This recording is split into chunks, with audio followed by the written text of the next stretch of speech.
Greetings and salutations, friends, and welcome back to the ArchCast, where today I am joined by Neil Bimbeau. And yes, you are going to have to explain that name to chat as well. I'm going to have to explain that right at the top of the hour, aren't I? Hello, YouTube. Hello, Kick. Hello, ArchCast. It's great to be here. Neil here is coming to us from Pivot Press, as I reached out to Aaron, who we talked with previously a few months ago, as I wanted to get more people on with the Litrpg and harem-style genre to talk about a very oft lambasted genre of male romance, particularly in the age of female romance. There will be a link to that down in the description below, both Neil's books and also Pivot Press, too. Yes. Wonderful organization, Pivot Press. I'm very happy to be working with them. If you are interested in working with us, there is actually a link on there to make submissions. There's a couple folks that I'm actually working with right now to help develop series. I guess I should just talk about who I am. Hi, I'm Neil Bimbeau. I have been writing since 2014. I began my life, my career as an erotica writer on Amazon, and pivoted around the same time that I went full-time, so around 2018 or so, into sort of longer work, game lit, harem lit, men's romance, men's adventure, that kind of thing. And as of about 6 months ago, I am the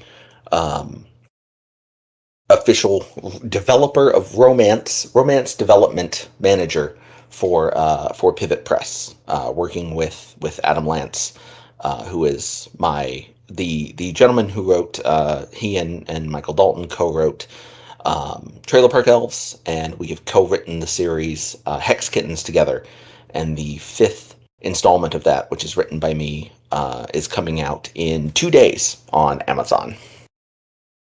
Yep, and there's my author page. Indeed. And again, like I've talked about previously, this is... my chat made me read Milking Farm, which was female romance at its, I don't know, peakest? Peakest is a word. Are we talking about Morning Glory? No, not Morning Glory Milking Farm. Blackwood Milking Farm. There are multiple milking farms at this point. It is multiple milking farms. It's a whole cottage industry of milking farms. Are you not in on this? Are you not with the milking farm gang? It's a whole universe. I've read, 4 books now, I think. So it's been quite the thing. It's been quite the thing indeed.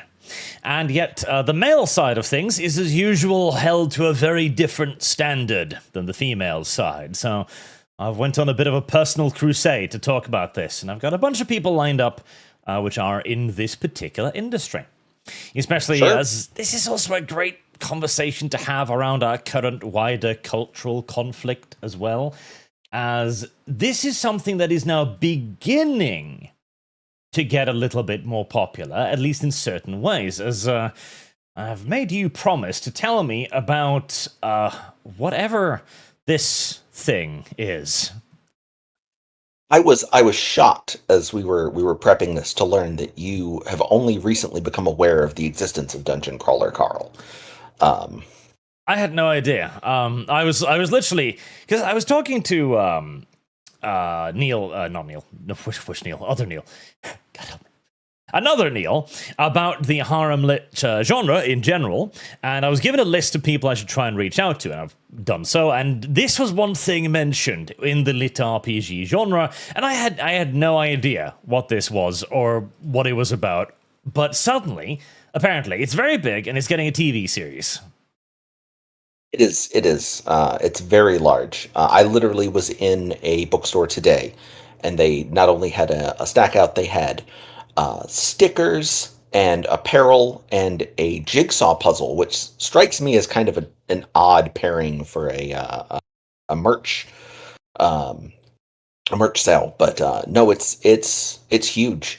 I myself, I know you want me to explain it to you. I feel I'm a poor spokesman for it. I only recently read the first book. I read it on vacation on a cruise ship, and I'm currently reading that third one there, the Dungeon Anarchist's Cookbook. But I can absolutely talk about it. Ah, It's the a good Anarchist series. Cookbook. Now, there's a reference Hmm. from the good old days. Oh yeah, absolutely. The days of downloading sketchy looking files off of Kazaa and LimeWire, which I never did. Absolutely did not do. Yeah, many of chat might not know about this, but back in the day, there were actual recipes for like Semtex and napalm just flowing freely around the internet, and nobody really seemed to care. Well, I mean, I think it wasn't weren't a large number of the recipes in the quote unquote official anarchist cookbook actually uh purposefully incorrect in ways that would harm um any would be freedom fighter, I suppose. That and a lot of the recipes were deliberately high complexity without often mentioning the safety precautions one should probably take. I mean, you get what you pay for. You end up thrown in the deep end. Sometimes you drown. Yep. Dungeon Crawler Call was the book where the author enjoyed working with Critical Drinker till did he get the TV deal? Oh, is there drama around that too? I have no idea about any of this. I'm actually not aware of any drama surrounding the series. Um, I try not to be involved in drama. It does find me sometimes, but I try not to find it. Yes, I have literally no idea about any of this, other than that it's apparently getting a TV show, which I found interesting because, I mean, in the East, this idea of like gamified books is very common. Actually, like this has been the foundation of countless mangas and manhwas, etc. Where you basically have a fantasy universe where the player character levels up in a gamified manner. Sure. No, absolutely. That's very common, and this is sort of, I mean, Litrpg in and of itself is kind of like that. It does work sort of gamification into the direct progression of the narrative. Dungeon Crawler Carl in specifically has a tremendous number of sort of mechanics that, to me anyway, with my limited experience with it, seem to be imported wholesale from popular MMOs. People really do seem to like that sort of thing. We're kind of past the days now. The old lit RPGs, like the first wave, were really big on stat sheets for a couple of reasons. One is that we're all nerds, and the other is that most of these books were published and are published via Kindle Unlimited. And I'm not sure if you're aware of how Kindle Unlimited actually works exactly. It's sort of like a Netflix for books. You pay a monthly rate and you subscribe and you can check out a certain number of books at the same time. But the way that authors get paid via Kindle Unlimited is they get paid per page read. So the more stuff you can fit into your book and the longer you can make your book, the more money you will make per book read. So it was very popular to stuff these things with sorts of large numbers of stat sheets and menus and things of that nature. Hmm. Yeah, it's interesting. The funny thing about markets is you tend to get whatever it is that you incentivize. So when the original Kindle Unlimited 1.0 was per borrow. So if you borrowed a book and then read at least 10% of it, that author got, one borrow, which fluctuated from month to month, but typically was around, $1.15 to $1.30. So that incentivized writing tons and tons and tons of very short content, which is when, this is sort of what was going on when I first started my career, which is how I can pivot into that.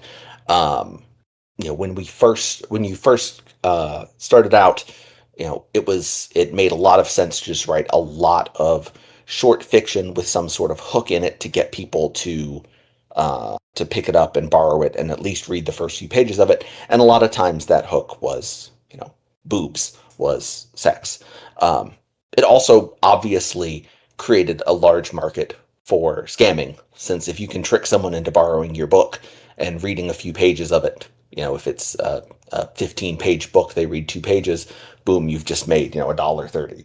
So that was a part of the reason why Amazon made the changeover from Kindle Unlimited 1.0 to 2.0, and that more or less wiped out the erotica market overnight, which is why a lot of people started pivoting to longer works.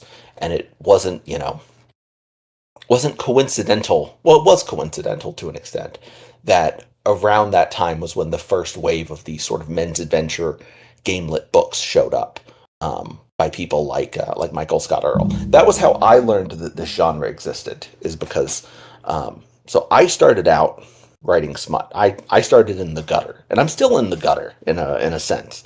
I don't consider myself a tremendously respectable businessman, and Amazon used to have all of these wonderful features which no longer exist anymore. For example, they used to have an author rank for every genre. So you could go and click on a genre, you could click on erotica, you could click on science fiction, and it would actually show you the top 100 people in that genre, not by how many Hugos they won or how many accolades, but actually how many people were buying and reading their books. And you would also get these things called also bots, which is you'd publish a story, people would buy it, they'd read it, and then you'd scroll down and it would say people who bought this also bought, XYZ.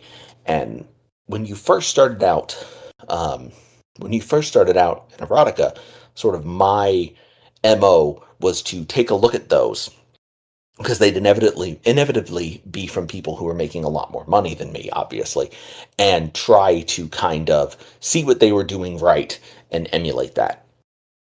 And then one day, I got big enough that I was near the top of the, if you went and looked at the erotica charts, I was up there in the top 5. And one day I published a story, and I looked at the also bots populated, and none of it was smut at all. Well, some people would still consider it smut. What the number one was this book with a man riding a dinosaur with a woman on the back who looked, both absolutely terrified and like she's looking at the man like, God, I really want to fuck him. And the name of the book was Tamer, King of Dinosaurs by Michael Scott Earl, which was part of the first huge wave of these books. And I want to say it was it was something like 35th in the entire Amazon store at the time. And I was like, what in the hell is this? So I bought it, and I read the whole thing on my Kindle pretty much in one sitting. And I was like, oh my God, okay. Yes, that's the one. Yep, that's the one. And I was oh my God. I know this one. I do this. Because I do Michael this Scott now. is coming on the podcast, actually. Are you kidding? Hell yes. Kidding. Oh, I can't wait. I'll be tuning in. That is one of the many guests I'm getting on to talk about stuff like this. That is a man who has made his own path. Those books are completely outside of the Amazon ecosystem now. Each one of the Tamer books in particular, I know, has a Kickstarter campaign behind it. I haven't looked at those in a while, but I know that they are absurdly successful. And congratulations to him. Absolutely. So that's how I got into the whole thing. I discovered pretty quickly that this was a thing that there is this entire section of the reading public that is being dramatically underserved. And when you put these books out, it's kind of a surprise. It turns out that they sell really fucking well. So that's kind of how I got my start in the whole harem lit men's adventure game. Whatever we need, one. I guess men's adventure is probably the closest overarching umbrella term for everything that we're talking about. Whether it's, a lit RPG that doesn't have any romance in it, like Dungeon Crawler Carl. Don't spoil me. I'm only on book 3. If there's romance later, don't. You can post it in chat. I'm not looking at chat. You can say whatever the hell you want to me. Versus, books that are thinly veiled pornography, which is more my side of the fence. Yeah, so what I asked you on, I asked you to recommend some of your books that I could get a read on them, because I do like to read at least 1 or 2 entries of an author before I talk to them. I think Sure. I think this was the series that you recommended to me. Pledged? Yeah, no, absolutely. Yep, I read a bit of that one, and I was actually genuinely somewhat surprised, because it was by far hornier than any of the other books I've read. Incomparably I appreciate that. so. I'm taking that as a compliment, a tremendous compliment. Yeah, so that's absolutely true. If I have any sort of, brand within Harem Lit, it's definitely that I am on the, I sort of have my foot in 2 different worlds. Because I write these sort of fantasy novels. I write these books that are, I have 10 books that I've written with Dante King, most of which are significantly less horny than Pledge to Him. But I also write things like this, and I also still write short smut all the time on my Patreon, which, by the way, Patreon, Neil Bimbeau, go subscribe.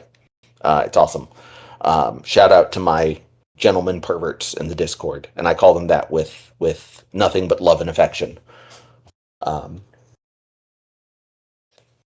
Yeah, and I do agree with there needs to be a bit more of a unified genre heading, I guess. Sure, but this is largely because this is simply just not. It is not commonly acceptable yet. Now, Dungeon Crawler Carl is at least doing some of the Litrpg genre, and this was. I think this was inevitable, because we have, in essence, raised now generations of people on video games.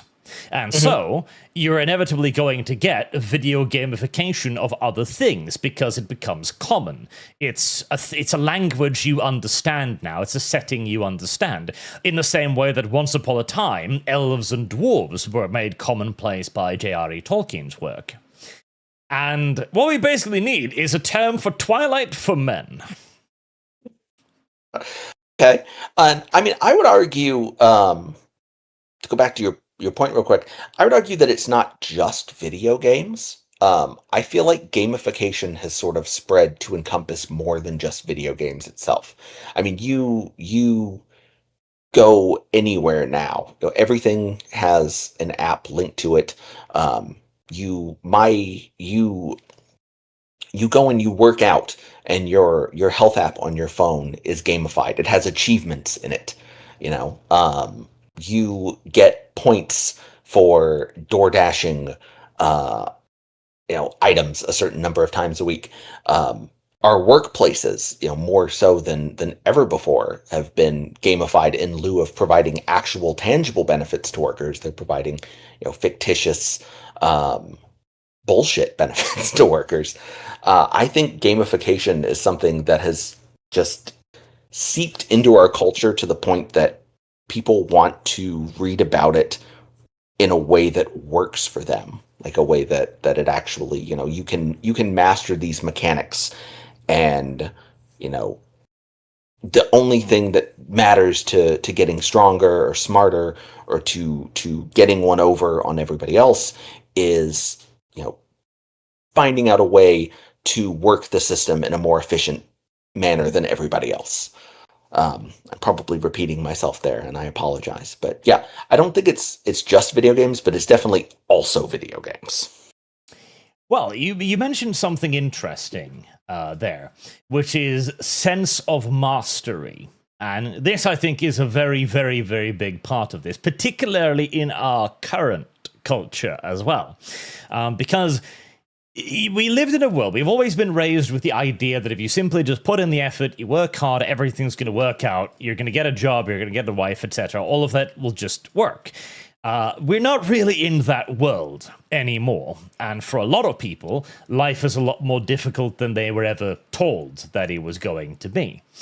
And in video games, however, it's very simple. This is why this has been a very appealing genre, especially in Asia as well, and especially in Korea, which has had, oh god, if you think we have, who is that? I don't even fucking know. I'm trying to remember the goddamn name of his manga now, or manhwa. It's very popular. It's got like 2 anime seasons and shit, and I'm trying to remember it. I will say right up front, and I will disappoint a few people. I know very little about anime. It is a huge blind spot in my sort of nerd knowledge base. There we go. Solo other leveling. than Chat has helped. Oh, okay. Out. Other than like Neon Genesis Evangelion and like a few episodes of Attack on Titan, I have almost no like actual knowledge of anime. So any anime tropes that I have put into my books have been absorbed through cultural osmosis with all of the other aspects of culture that anime overlaps with. Well, it's because it has become general culture now, and the idea, and I really do think there's a big part of this, because a huge part is obviously just the power fantasy, right? Everybody loves a good power fantasy where you get to be the hero, obviously. But everybody loves an OPMC. Yeah, but the sense of mastery, I think, is extraordinarily important. The growth, the evolution of the character. And I think this speaks to something quite specifically male as well. In that you grow, you better yourself, things work out around you, not through acts of God or kindness or general generosity, but rather one's own efforts in shaping the world. I think that's fair. Which is why also we need a slightly different term other than just male Twilight, because Twilight isn't that. Even though like the fundamentals of it is very reminiscent of a lot of the harem-style entertainment, where mid-average looking female suddenly gets attracted to a hot goth vampire girl, or male in this case, and then obviously the feral werewolf comes in later because you gotta have options.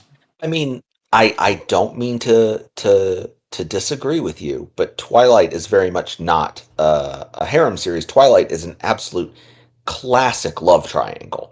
Like, it is, one of the most love triangle series that exists.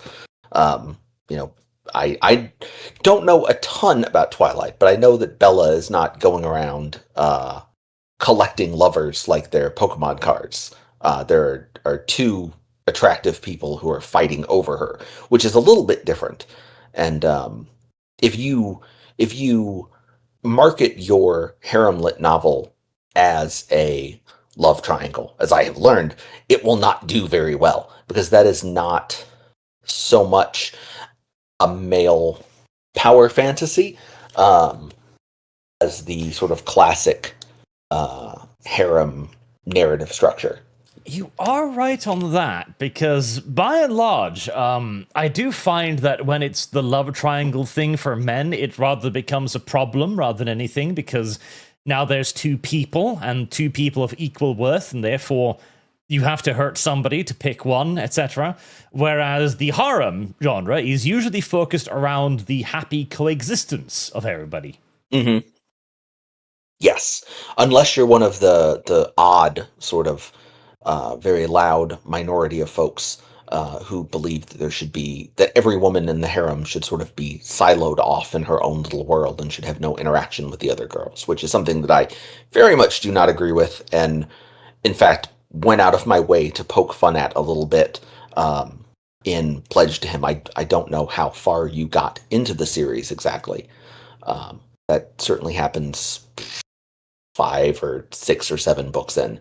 The whole thing is up to 16 books at this point, which is completely fucking insane.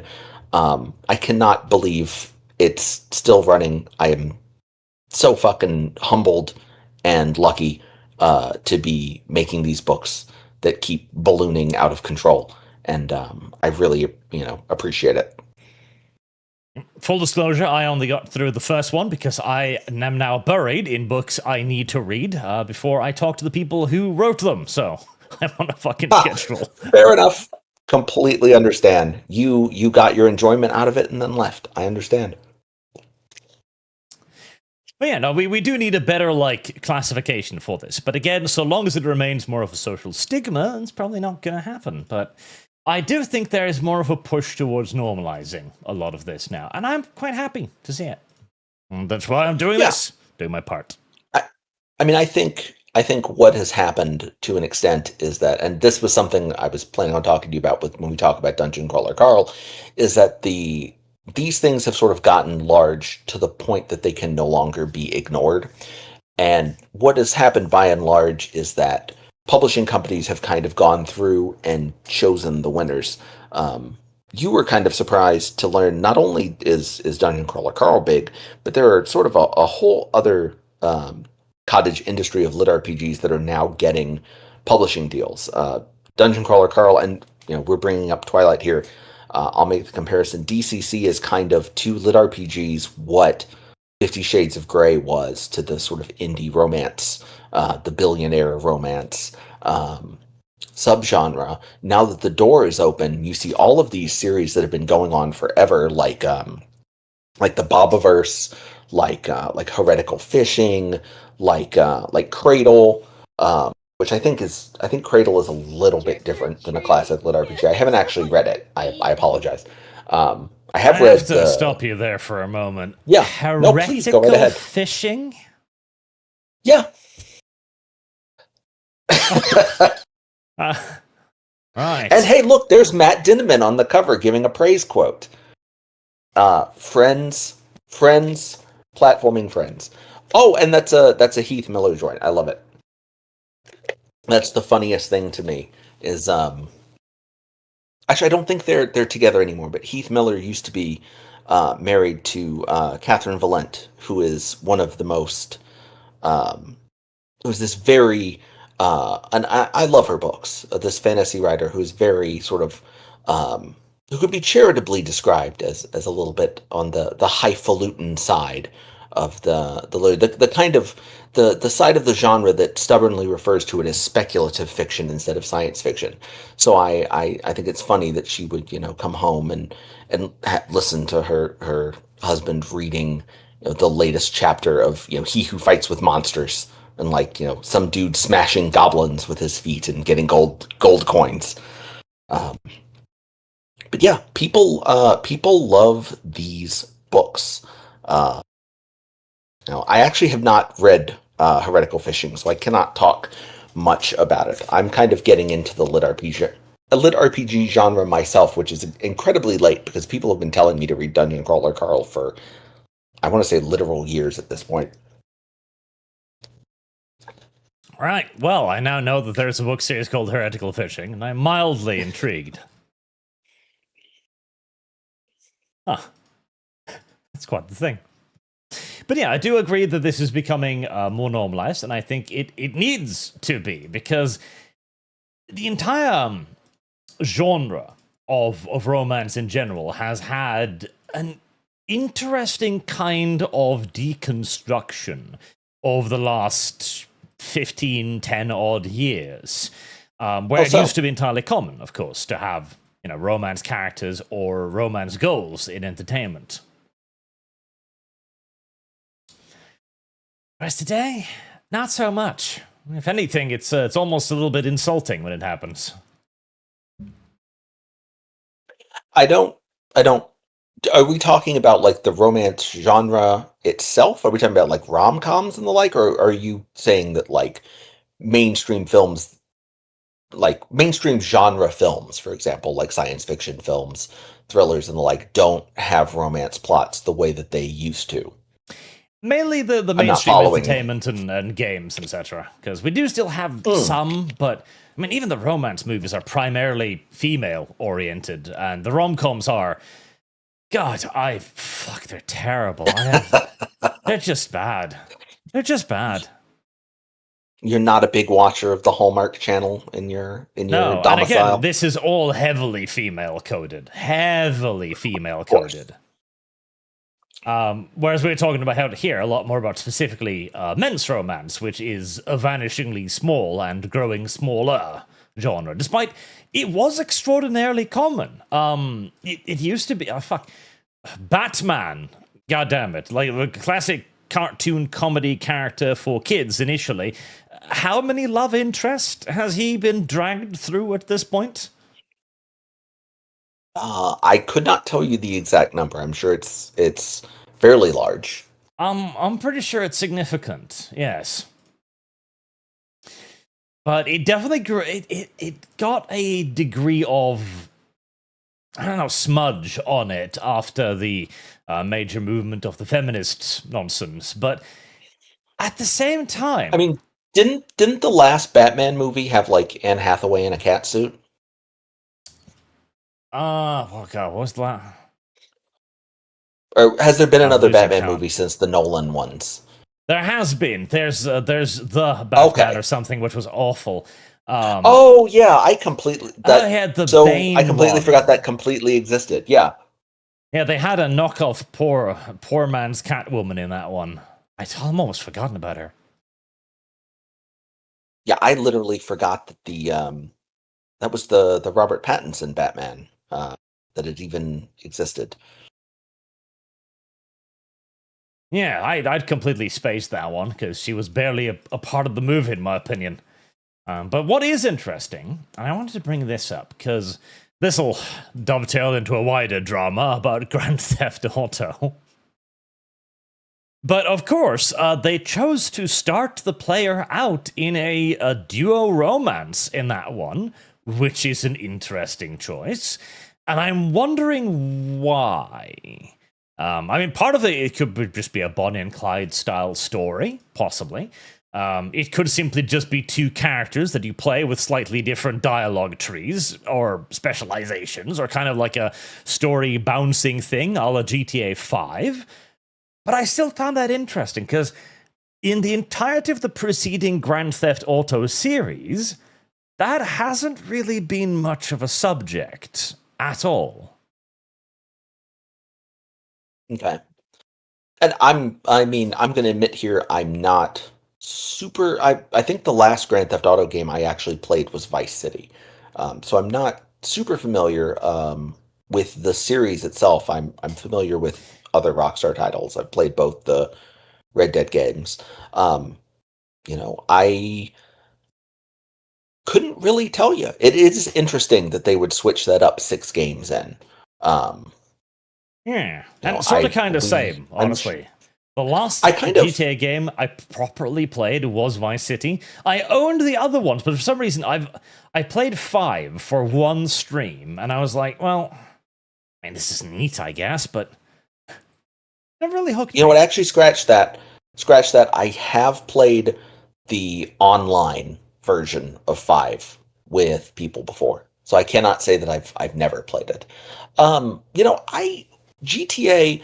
I think we would all. I'm probably going to say something incredibly controversial here, but I think we can all agree it would be very funny if Grand Theft Auto somehow like exploded on the runway and flopped and completely destroyed the video game industry. I don't think that's going to happen, but I find it interesting that everyone is sort of picking apart the sort of the individual decisions and all of these screenshots and things that they're pouring over for culture war stuff when there's a much bigger point of comparison that's sort of staring everybody in the face, which is that this is a game that has been delayed so many times now, and it reminds me very strongly of the lead up to Cyberpunk 2077, which was one of the most, as someone who played it on a regular PlayStation 4, probably the last time in my life I will ever pre-order a game, was a absolute disaster. I don't know if it actually, like, in the long term hurt CD Projekt Red as much. It seems like they've sort of bounced back from it, but when you only release one game every 13 years, if you drop a product that is not ready on a technical level, I think it's has the potential to be a tremendous disaster, and it feels really deja vu to me.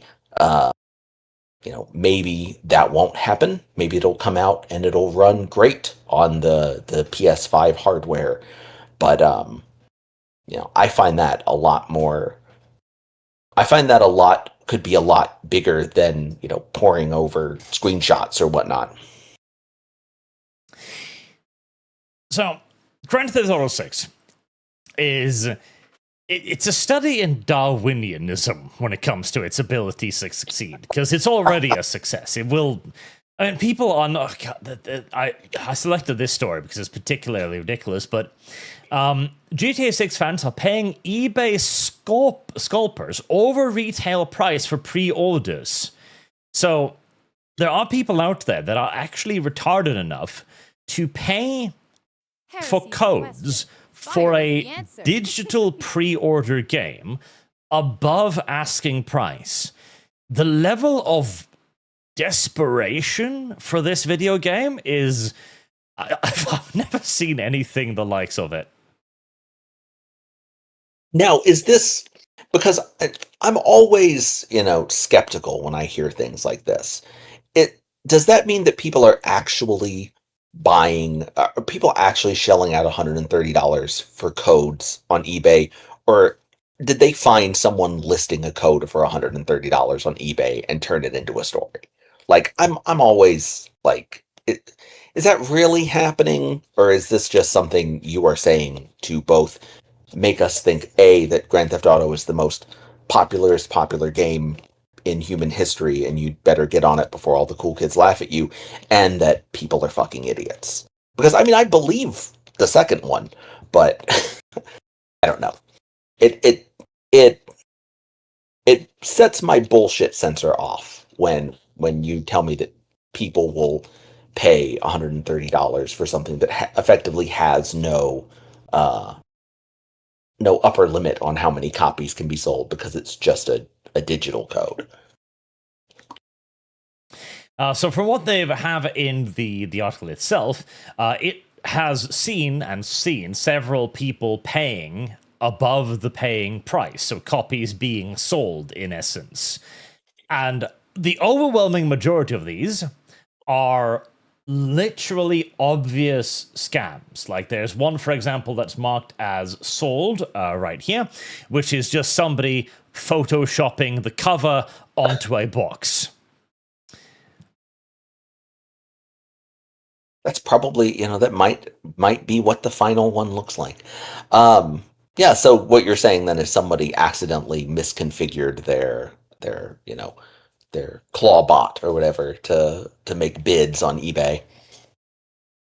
Yeah, so there's already been 5 of these sold, and what I love too as well is 5? Edition PS5. I'm sorry, 5? They're writing a whole article on Dexerto over 5 sales. Oh no, this is one entry.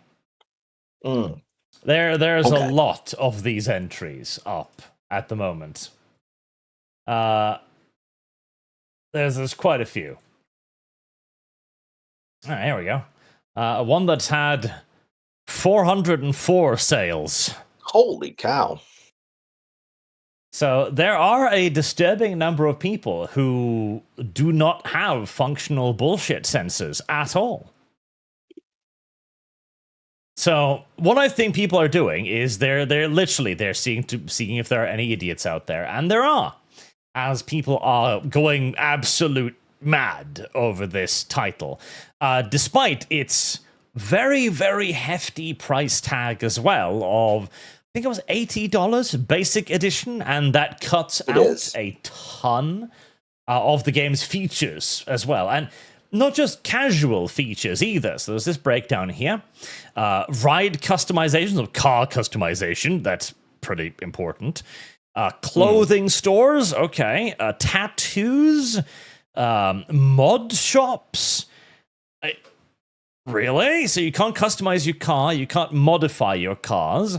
And I'm presuming there will be other shops available, but it's a very weird thing. And it's obviously done basically to create that sense of you're missing out if you don't. And it's like, it's only $20 more. It's only $20. And listen, I just want to assure all of you, like, you're not going to miss out on anything. I am 100% sure that Rockstar will cut this up and sell it to you piecemeal after you pay the $80 asking price for the code in the box. Oh yeah, don't worry. This is the first of many DLC packs. Do not fear. Yeah, I don't think the box doesn't even mention the online at all. I don't think Wow. which implies that it's coming later, right? Oh, you know already. Okay, go for it. When you sign up, when you pre-order the game, it signs you up for 1 month free of GTA Online. Resubscribing every month, of course. So it is a monthly subscription. Mm-hmm.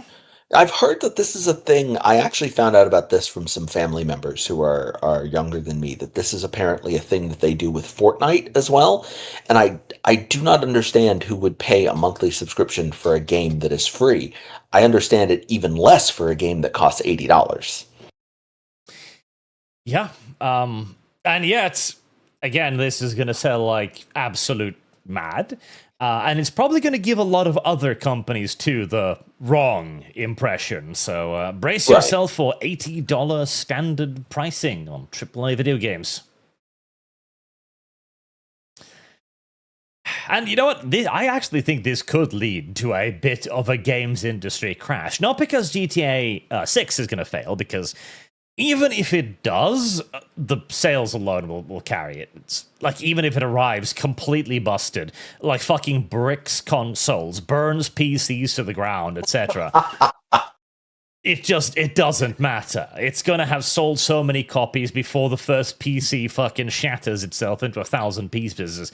Like, if this game causes desktops to violently shatter and shower babies with shrapnel, there will still be apologists.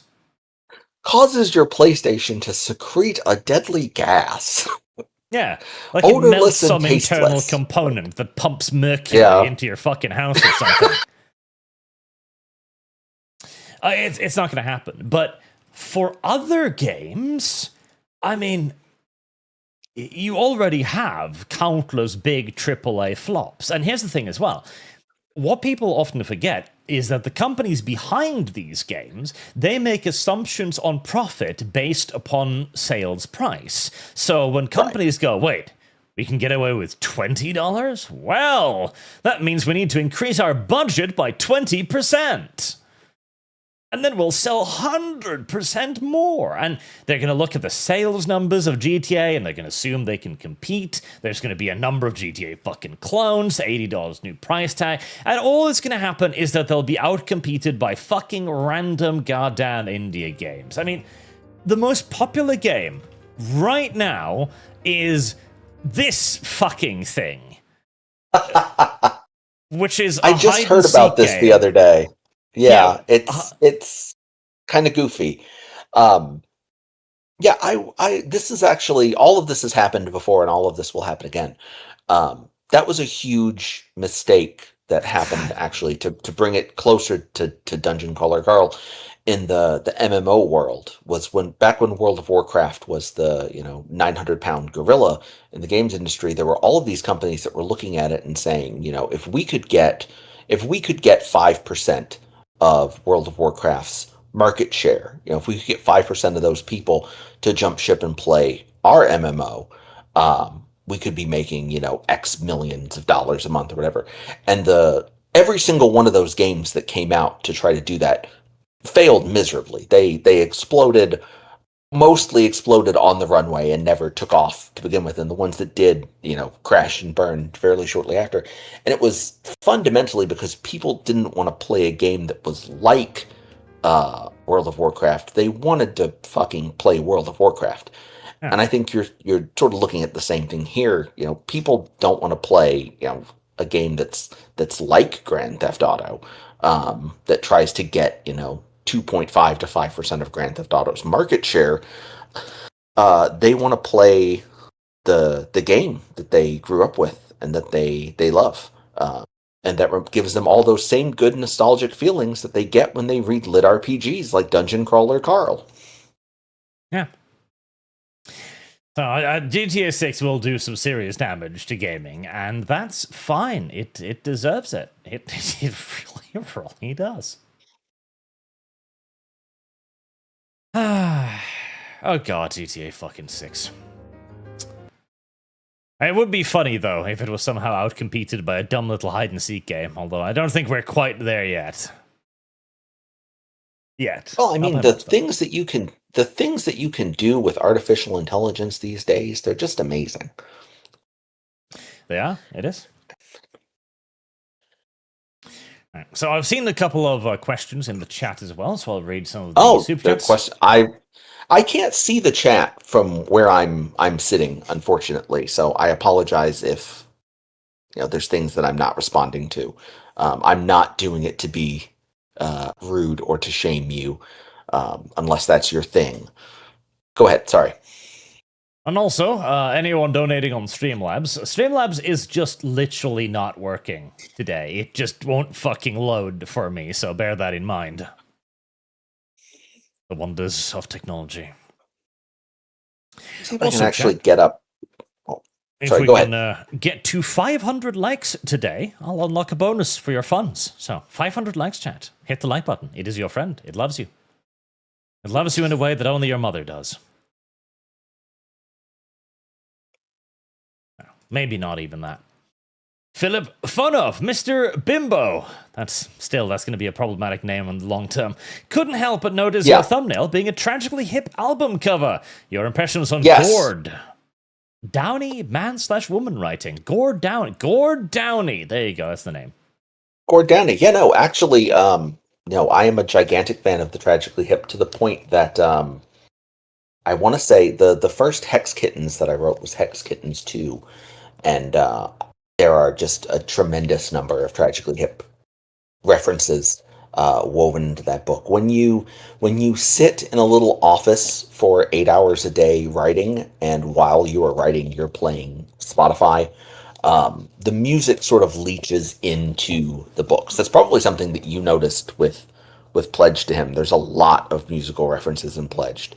But no, I have been a fan of the Tragically Hip for a really long time, and I probably should have come up with something more professional to use. I didn't realize that just my Discord avatar was going to show up on the stream, but I've been using the Trouble at the Hen House cover specifically as a avatar on forums and things for a really, really long time, like before I was even Neil.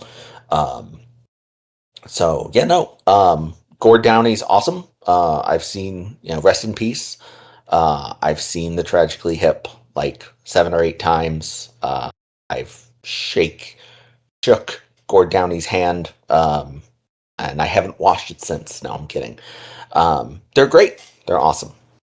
That's my opinion on the Tragically Hip is yes.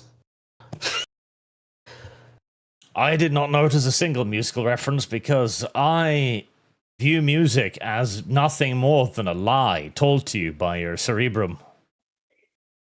A vile, filthy lie at that. You fool! You trust the chemicals in your brain to tell you. Plinky plonks. You trust the chemicals in your brain to tell you that they're chemicals? Plinky plonks. Oh, fucking... Music. Utterly repulsive things. But, okay, no. You and I have just found our first real point of contention here. No. Are you serious? You don't... How do you live life not liking music? Chat made me play a rhythm game, Hi-Fi Rush or something. It's about attacking people in rhythm with the music. I just bashed buttons and got through it just like that. I don't know. I don't think music is real. I think this is just like a brain impairment on behalf of those not as gifted as myself. Wow. Okay. I would think someone like you, like I could see you being one of those guys who is like, I only listen to music that was written before like 1760 or whatever. Like you be like a Johann Sebastian Bach guy, but like to not like music at all. Like my God, there are only like 7 like unalloyed good things in life. It's like sleep, sex, coffee, books, and music. And then the other ones that I can't think of off the top of my head.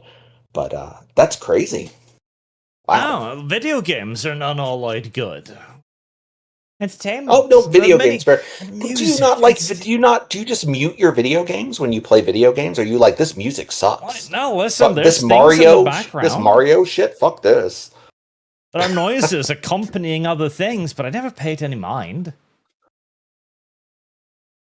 Exactly, chat. Yeah. AI music is indistinguishable from human music. Correct. It's just the algorithm. Oh, that is that. I'm arguing with chat. Yoinking Now, that's your bullshit. brain. Oh, music is sad. It shouldn't be banned because we need the sometimes split, and it's close. It's close.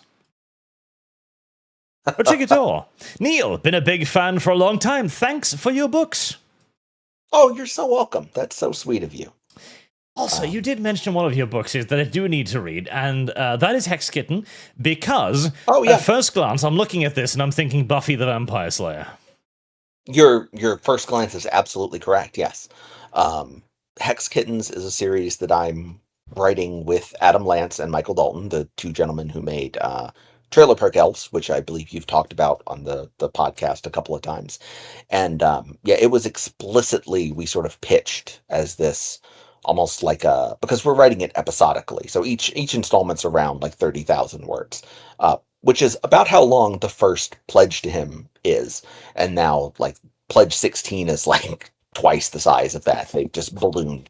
They're supposed to be these little, installment series that I can churn out and put out one a month or whatever. And then of course they get huge. But this is explicitly an homage to both to Buffy, to Supernatural, to any sort of episodic, cheesy science fiction fantasy, television show. And I mean, she's even got the stake. It's legally distinct Buffy the Vampire Slayer, which I mean, there are a lot of harem lit novels which are just such and such a property with the serial numbers filed off. Some of them are more blatant about it than others, but no, I'm really proud of Hex Kittens. I think it has a lot of humor. It has a lot of heart in it for a really short, sort of bite-sized installment series, and I have had an absolute ton of fun making it with Adam and Michael Dalton, and it's a big part of the reason why I'm with Pivot now. That's very good. Matti Kukanen. I'm a fan of Misty Vixen. Do you have an opinion about her work? Oh gosh. Misty Vixen. Yeah, no, I'm gonna be honest. I have very little time these days to read my contemporaries.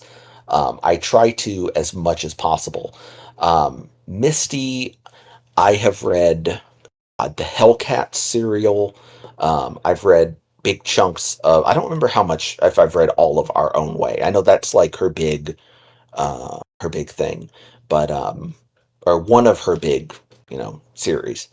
And no, Misty's great. I think Misty is someone who sort of gets lumped in with me a bit. She definitely leans a little bit heavier to the romance side, the spicy side, the sex side, than the plot side of things. And she also writes harems that are very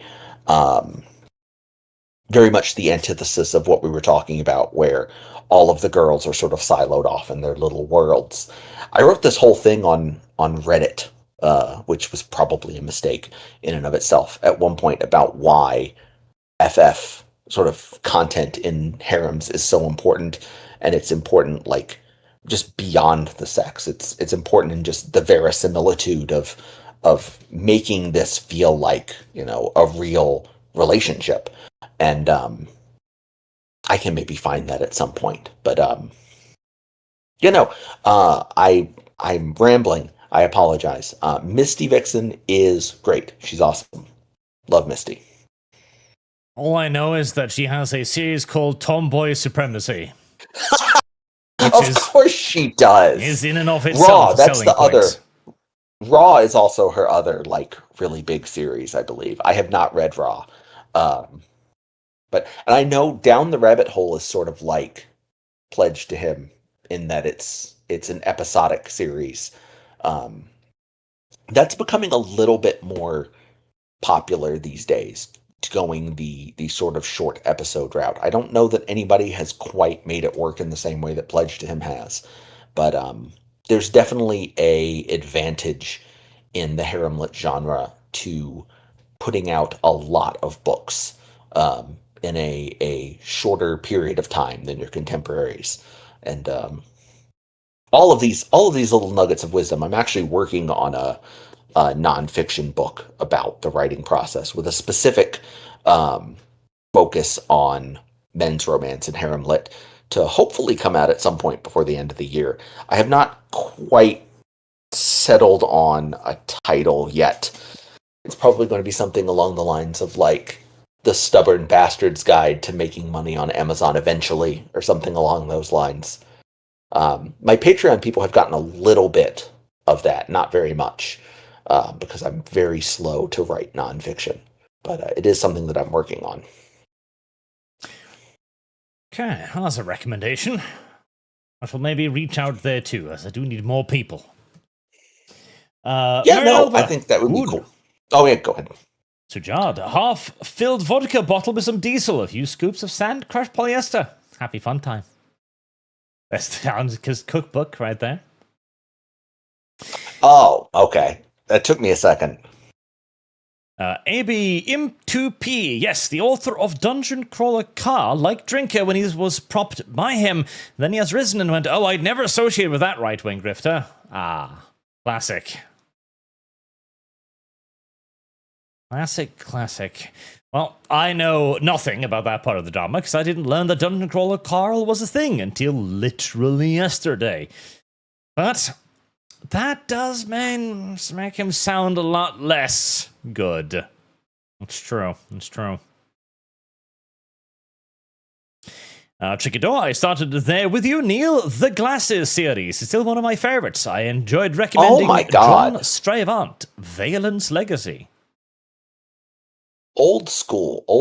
My God, the magic glasses. Yeah, I don't even know if that's still on Amazon. There's a lot of the short smut that has been removed because Amazon is sort of a gradually been tightening. It's kind of ironic. There are sort of levels to it with regards to censorship because obviously, someone like, for example, George R.R. Martin can write whatever. And get away with it. He can write, full blood incest between the Lannisters and, nobody bats an eye. Genres that are inherently, but that's fantasy. Genres that are inherently sexualized are policed more so than genres that are on the periphery of that. And erotica is actually one of the things that nobody ever believes when I tell them. Erotica actually has probably the most restrictions on it of all of genres because there are just so many things that you cannot I'm not surprised by that at all because this is very very common. In fact, there's a fascinating example of this. So when AI started really popping off in the generative AI space, there were people beginning to do things like chatbots, which became very, very, very popular amongst a lot of people. And you saw there a lot of more strident and adventurous fetishes, shall we say. And, of course, all of this happens in perfect anonymity, right? If you want to get on a grok or whatever and have it pretend to do some Lumlumian levels of feet-based bestiality, then nobody else knows about that. Literally not a single human being on Earth is aware of what you're doing. And yet even then... Oh, they're aware. They're aware. I don't know if you ever look at the actual privacy policies of these Oh yeah. corporations that are running these LLMs. But please don't go on there and do your your feet-based bestiality, which is a phrase that I know what every individual word means, but maybe not so much the whole picture, and think that, no one will ever know that I've ever done this. Chess is Don't well take this. acquainted. This is not medical advice. This is not, legal financial advice. Use at your own risk. Sorry, go ahead. I apologize. But like here too, like obviously they have the back end, etc. But it is the definition of nobody's bothered, nobody's hurt. Even then, there are more and more restrictions placed upon it. So if there's something that is in book format, sent out on Amazon, I have no doubt whatsoever that there's a whole host of rules attached to this. Sure. And there are, it has changed over time. One of the things that's incredibly frustrating about that particular platform is that they do not have, and you could say they don't have this specifically, they don't have actual granular rules in terms of what is allowed and what is not. It is a game of shifting sand, which is why I'm kind of a contrarian about this. Everyone's super mad about Patreon and the way that they've sort of altered some of the things that they allow people to put on the platform and profit off of via subscription. But I'm actually very pleased that they go into a tremendous amount of detail with regards to individual genres and fetishes and kinks and what is and isn't allowed, because it's good to at least just know the uncertainty. One of the worst things about being a pure erotica author, which I was for the first 4 years of my career, is publishing something and having no idea if it's going to completely destroy your career. Like, if you cross this sort of invisible line, everything kind of explodes. And some of my things have been sort of removed over time because of shifting standards, and some things I've taken down on my own, both for content reasons and just for branding, because I've kind of gone along this long highway that's led to me being this like weirdly wholesomely lewd guy, do things like Pledged and the Sweetheart series and Paradise Rift. Magic Glasses, my god, that was back when I was writing sort of ripped from the headlines smut. I was kind of doing it the way that Law and Order does episodes. Like, if something was in the news, I would just write erotica about it. And that was back when the Google Glass came out that everybody hated, and like they were punching people in the face for wearing. And I was like, oh, I should like put that into a story. That was great. That was a real plateau moment where things sort of got bigger than they had been before. So thank you for reminding me of that. And yeah, I really appreciate it. But Chikador, I started. No, it's the previous one. That one, Tunushi. In general, how important would you say explicit erotica is for male romance to be successful or high quality? Women's romance is just insane there. That's a great question. That is a fantastic fucking question. And I'm not saying that in the way that like shitty corporate people say that to like buy themselves more time to come up with an answer. That is legitimately a great fucking question. And the first of all, the double standard is hilarious, because what you say about the thing is because I have so many friends who are women and who write in the women's romance sphere. I used to be in a number of different sort of writing sprint groups where I would be, it would be me and a bunch of middle-aged women. And I'm sitting over here writing, Pledged, and I'm writing this really, gentle scene where like, he's in the hospital and she's worried that he's going to die. And I'm sitting over here writing this scene, and they're sitting over there writing, and I'm like, what are you writing? And it's like, oh, she's she's being tied up and used and having candle wax dripped on her and being used by an entire biker gang at once. But to your question, only one biker gang sounds pretty fucking only tame one to biker me. gang. And Pretty they're low not even level. vampires. They're not vampires. They're not, it's not Omegaverse. Um, to your question, uh, I, the honest answer is I'm not sure how important it is. It is definitely a big part of my brand, but there are some extremely large books in the harem lit genre that have very little erotic content in them, and there are some that are very very highly selling that have a tremendous amount of erotic content in them. Um, I do think that right now, in particular, the last couple of years, off the backs of this sort of the lit RPG becoming a bigger thing, becoming more mainstream, there is a big push to kind of try and make the genre more respectable. To say that, yeah, sure, there are sex scenes in it, but it's more like, the way that you would have that in something like a James Bond movie or something maybe not anymore, but in like the Sean Connery, James Bond movies. Um, and kind of try to turn the genre more Sean Connery respectable. was the worst James Bond, by the way. I'm not gonna let myself get pulled off onto a tangent. I definitely don't think he was the worst. I think you're just saying that because that's a hot take and it generates, anger and clicks. You couldn't Listen, possibly think the we're worst obviously James. not I'm taking not into getting pulled off. I'm consideration. not getting pulled off.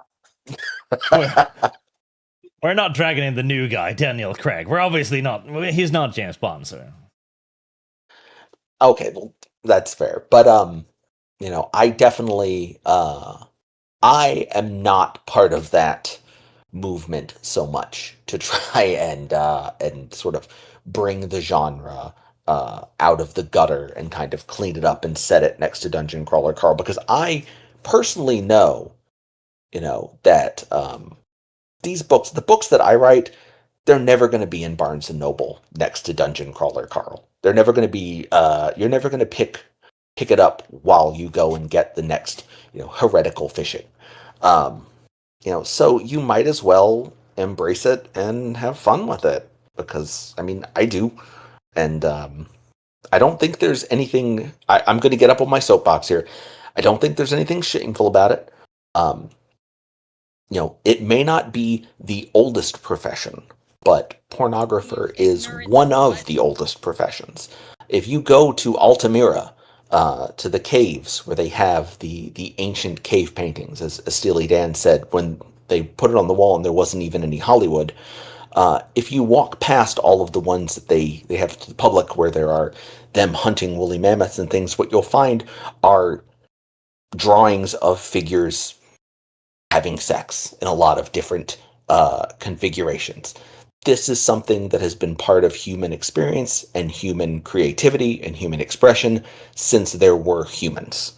And by doing this, I am taking part in a very old and very venerable tradition, whether it is a respectable tradition or not. Okay, soapbox off. And that was a much longer answer than I think you ever expected to get for your question.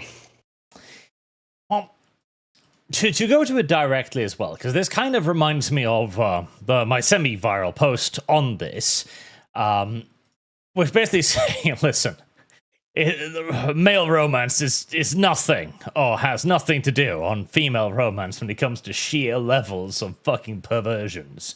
But there's a line that must be balanced out here. On the one hand, I don't want male romance in the style of the Japanese endless harem, 500 women, but the guy is too ballless to ever actually do anything with any of them. That's just fucking annoying to me. At the same time, I actually think that's... Sorry, go ahead. I'll shut up. At the same time, I don't want a lot of it, because I am at the age now where I find most sex scenes to just be infinitely cringe. So I want a little bit, it's got to be there, but I prefer it if it's like, the culmination of something rather than the focal point. Okay. That's fair. I have to ask, did you find my book cringe? Am I cringe, Arch? A tiny bit.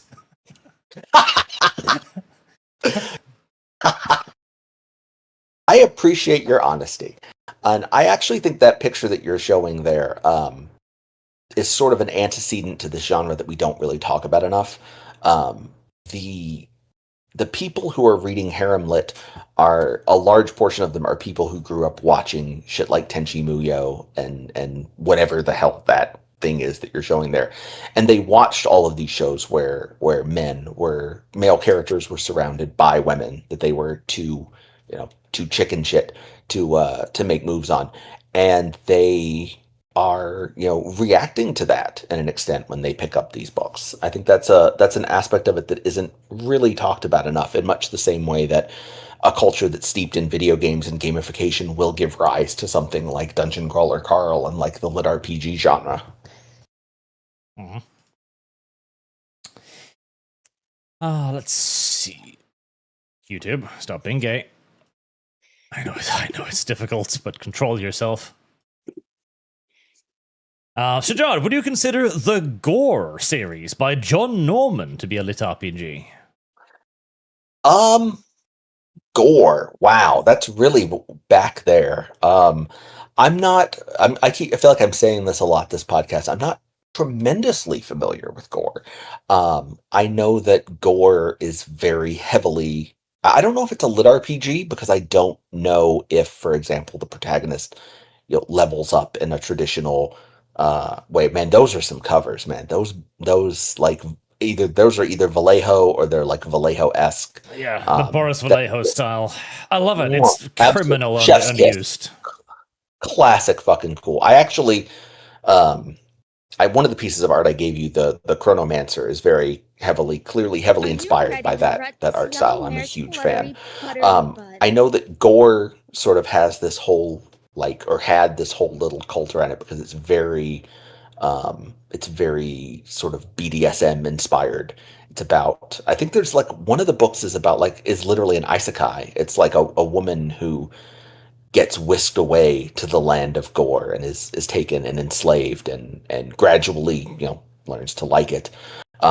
As far as whether it's lit RPG, I don't know. As far as whether could be considered an antecedent to sort of the men's adventure wave, sure. I honestly think that is a better example than all of the people who sort of stubbornly insist in the same way that they insist that Die Hard is a Christmas movie, that Wheel of Time is the first harem lit series, because Rand has relationships with multiple women, and that has always just kind of rung false to me because it's sort of like the letter of the law but not the spirit of the law, because spiritually Wheel of Time is not a harem lit series like at all.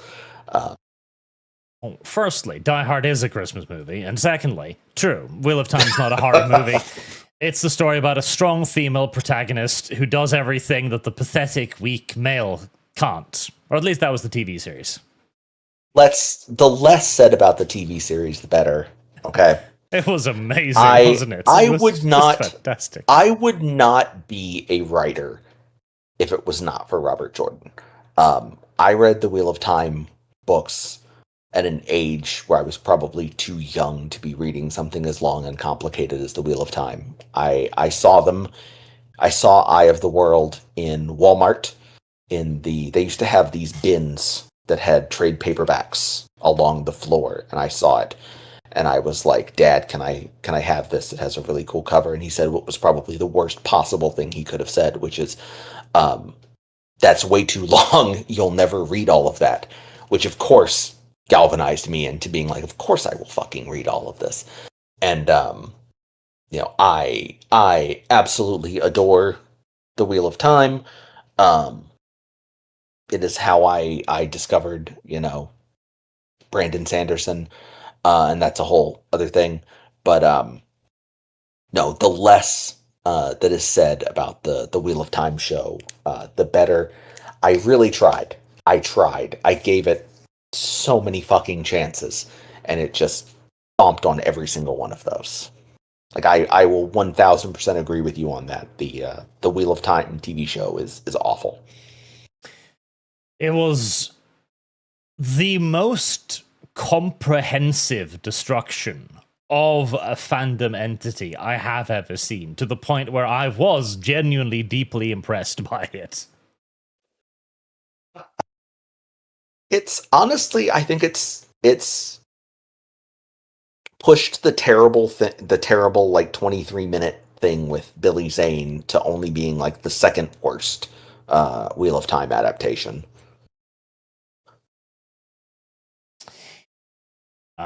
Raven comes in with €100. Thank you very much, madam. Since on top of the great guys, and because I shamelessly shoehorned it in, Izuki Midoriya for best husband on the calendar, the number one guy on the calendar. The only guy on the calendar. You're the only one weird enough to put a man on our sexy monthly calendar, but thank you very much. Such is life. Such is life. Manga 2, the stream is sponsored by the like button. Correct. It's literally the only sponsorship we have here. 12 Dirge, have we live you under seen... the hierarchy of the like button. Indeed. Have you seen the White Wolf did VTM book for FD&D? FD&D? No, I have not. Chaplain Weird Dream Art Whip Chat. They yearn for the whip. Likes. Yes, you should like the video chat. It's very important.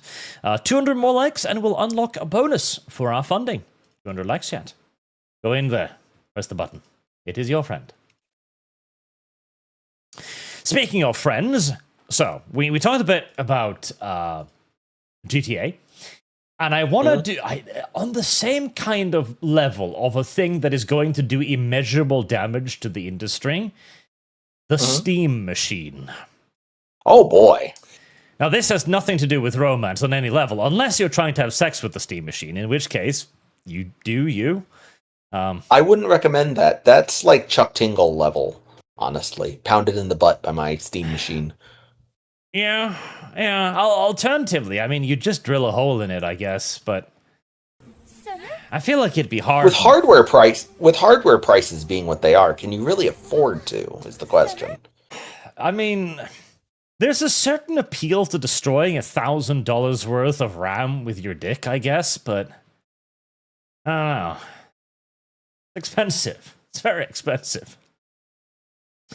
As that, of course, is the thing that's going to do some real damage here. So this thing was announced. Everybody was super hyped, super happy. Yay, Valve! Valve can do no wrong. They're getting into the console market. Yay! This'll finally fix all of that nonsense that Xbox and PlayStation have been doing.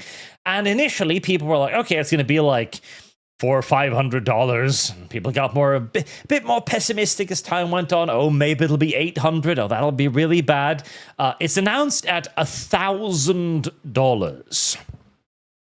Which I view as nothing short of abject suicide. And for the 512 gigabyte version, fuck, there are games you can't even install on a 512 gigabyte fucking hard drive these days. Let's see. What are the what's the yeah, here you go. Ark Survival Evolved is 435 gigabytes. So toss on top the operating system, and you're out of luck. You're just shit out of luck. I am extremely sorry. May I take a vanish for just 2 minutes? Of I'll course, be right back. Absolutely. Be just back a second. Muting myself. And I do believe, okay, right. To wind this back a little bit, I do think the initial point, the initial hope, was probably to release a console competitor, right? Console competitor, which would also just so happen to be a PC, because, well, frankly, as I take a drink of my water, consoles are already basically just PCs in your living room. They already do pretty much everything a PC does. You play movies on it, you access the internet, etc. Although you have to pay a fucking licensing fee for that, which is ridiculous, a subscription fee. So it made sense to just have a fucking PC. Why not? Why not just cut out the goddamn middleman? But this was very much so incumbent on the assumption that it could be fucking affordable. Instead, it's going to do, in fact, now less than your console does, at least in theory, as you do still have the technical capabilities of a console to push in the disc and play a video game, although that's getting rarer and rarer these days as well. GTA 6, for example, will come with no disc attached. But now, you don't even have that capabilities. This is just an access point to the internet. It's just a PC in your living room, and if you just wanted a PC in your living room, you could buy a bigger, more powerful PC for less money. I don't fucking know what they were thinking about this. I really don't know. Oh. What was it as well now? Only one per household, Steam account, and you must have a Steam account in good standing, so it's obviously just connected to Steam, of course. Something tells me that won't be much of an issue. Yeah, I'm back, by the way. The one per household. Yeah. And, like, Jesus. And I get why, of course. This is because the RAM market has undergone absolutely ridiculous inflation. RAM is super expensive. And the worst part is, the reason why RAM is so expensive, right? Is because of all of the data centers that they were planning to build. All of these massive data centers that were going to largely be used in support of ever grander AI solutions. These fucking centers aren't built yet. I was going to say, they're actually, I don't want to, dox myself or anything by mistake, but they're actually building one not too far from my neck of the woods, or they're planning to. They're building them everywhere now. That could be anywhere. They're gone. Or was that that was the point? They were building one nearby. What happened? You okay? Yeah, no, they were just building one nearby. That was what you were saying. Oh.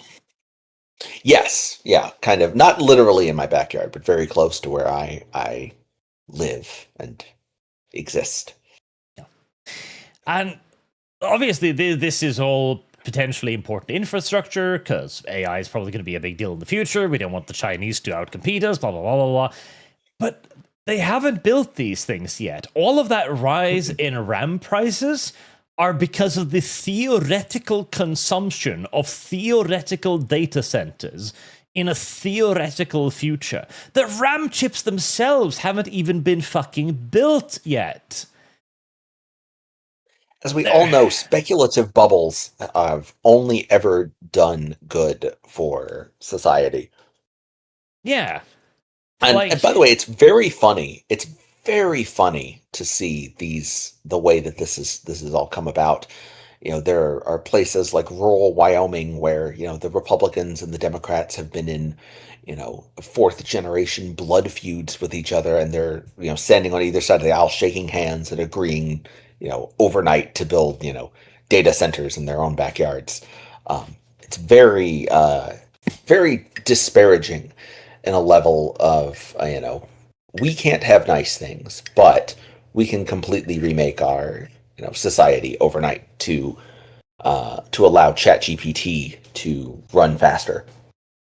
Yeah.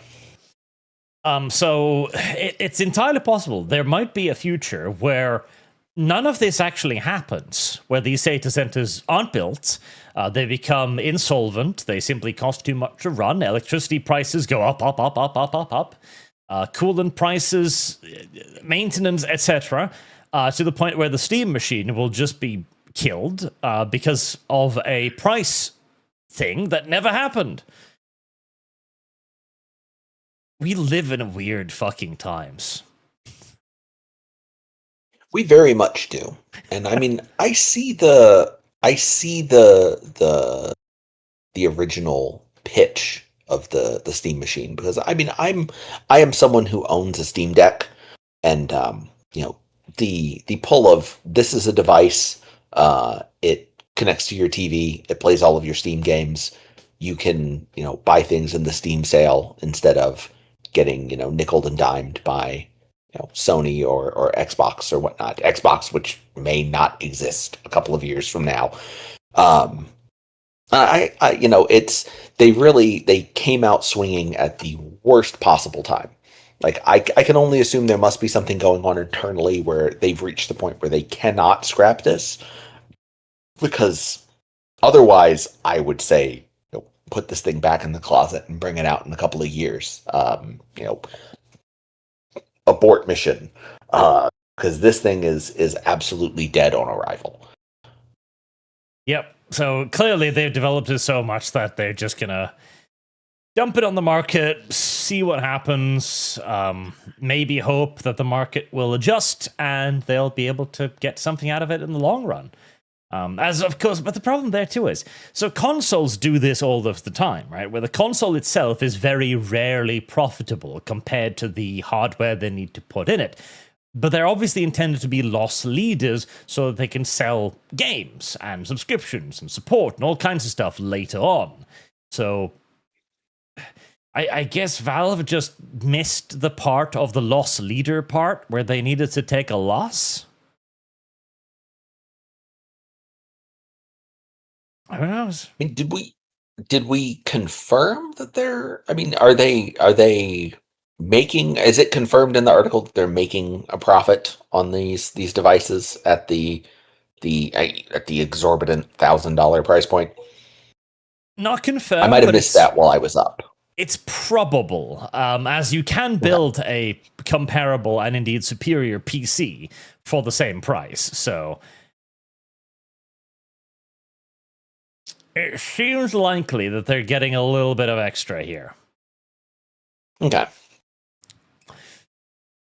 But yeah, no, that this is not going to work out very well. And I see the thing that says they're following the Nintendo hardware playbook over on the side, and I know that Nintendo is the one, company that bucks the trend, that does in fact release their hardware at a price point where they are making at least some level of profit on it. So I don't know if that's the case or not, but to speculate would just be me talking out of my ass. And I mean, who would want a podcast about me talking out of my ass? Indeed. On the bright side, this will probably, well, on the one hand, it'll discourage people from actually getting into the hardware market, which is a little bit unfortunate because we could use some competition there.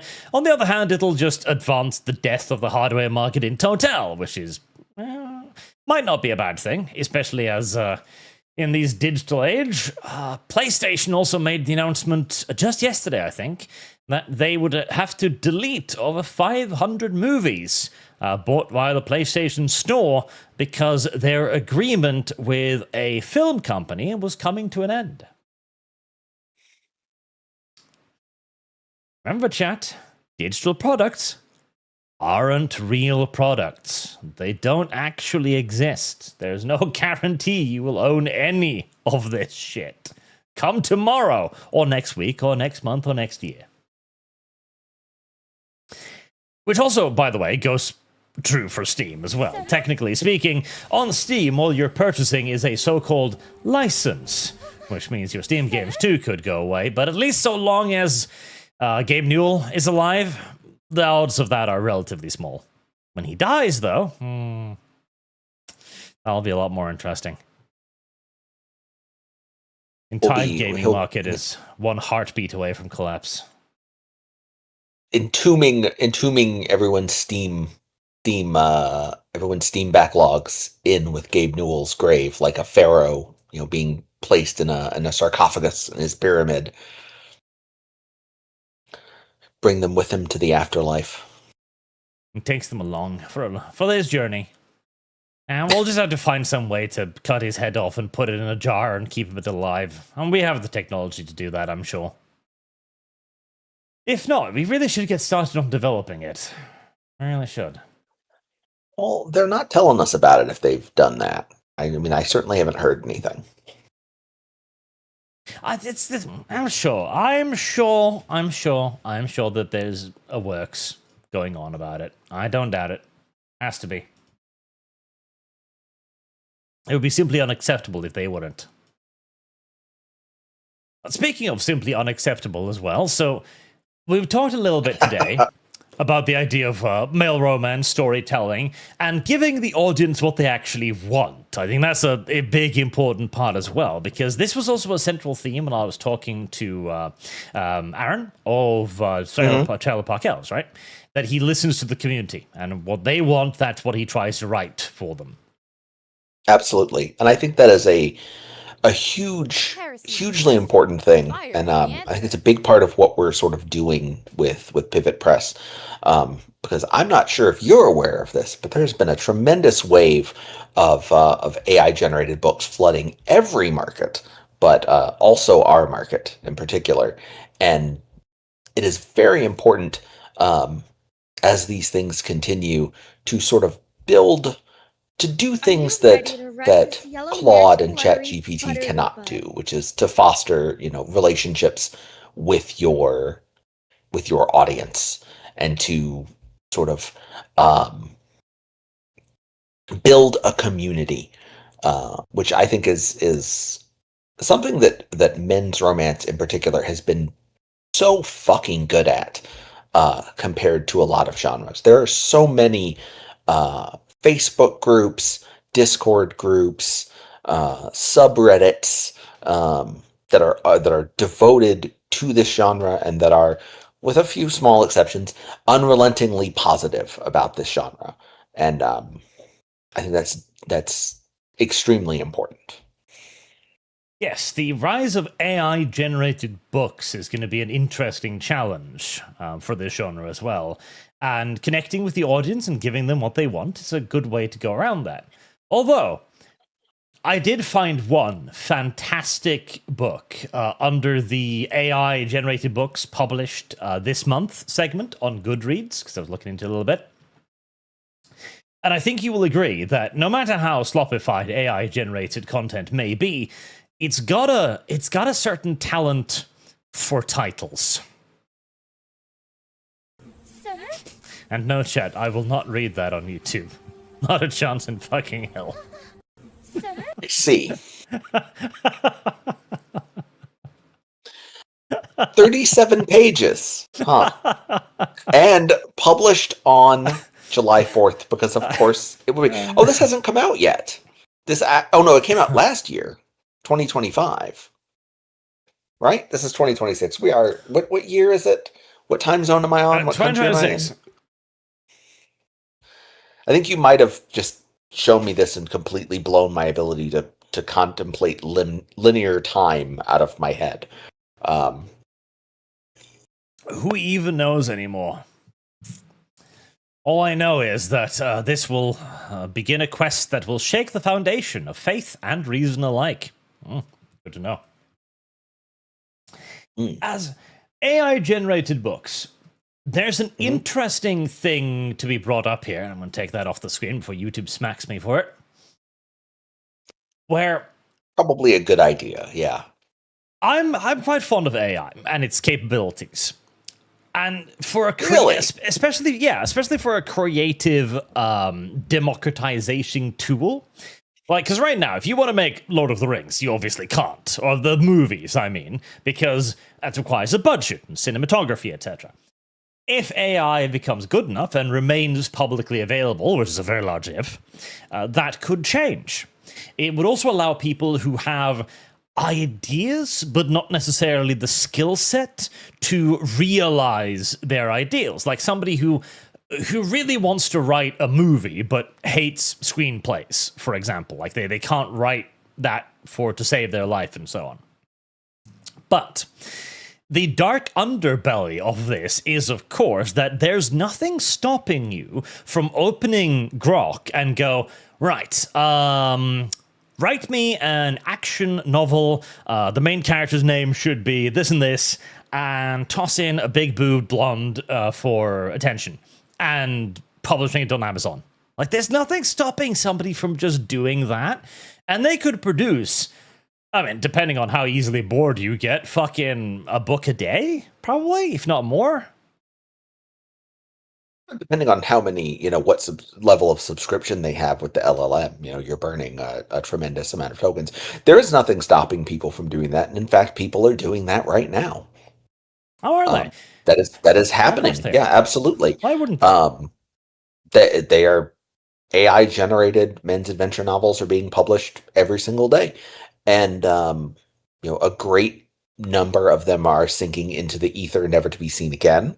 But there have been obviously some successes. Um, I don't know. I am more sanguine on AI than most people, but I sense that I am far less sanguine about it than you are. Um, I suppose I'm not surprised. Um,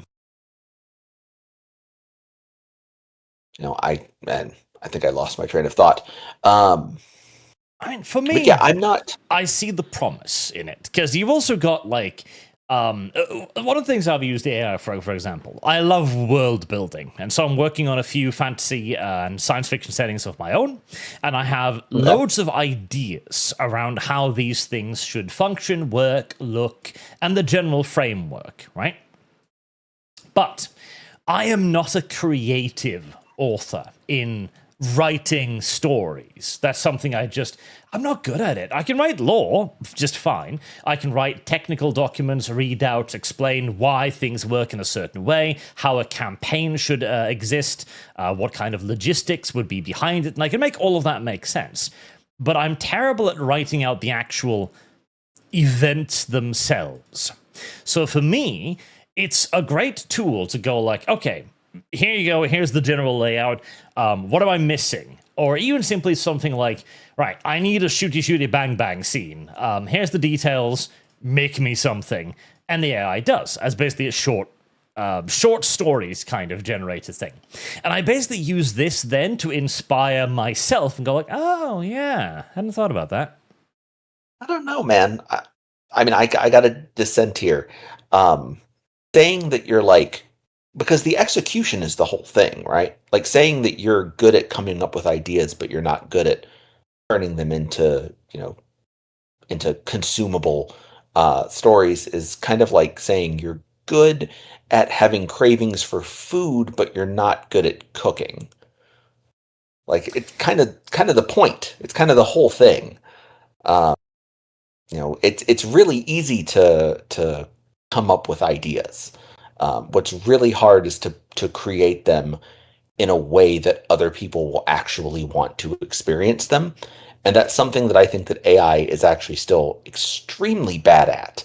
I mean, if you just think of a single scene in a single, say, a fucking Harry Potter book, when Rowling is writing that scene, there are hundreds of things that she has to hold in her head. Everything from the color scheme of various costumes to who's in what house to where Harry Potter's scar is located to all of these things, and all of this has to be kept track of, and it's not something like if you've ever read more than a couple of pages of AI generated prose, it's completely off the rails. It hallucinates everything.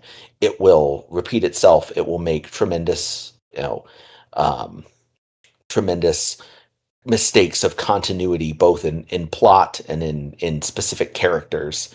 And I'm not. I do think that it has some use as a tool. I'm saying this as someone who will absolutely admit that my daily driver right now, my program that I use to write books, is a program that I coded myself with the help of Claude.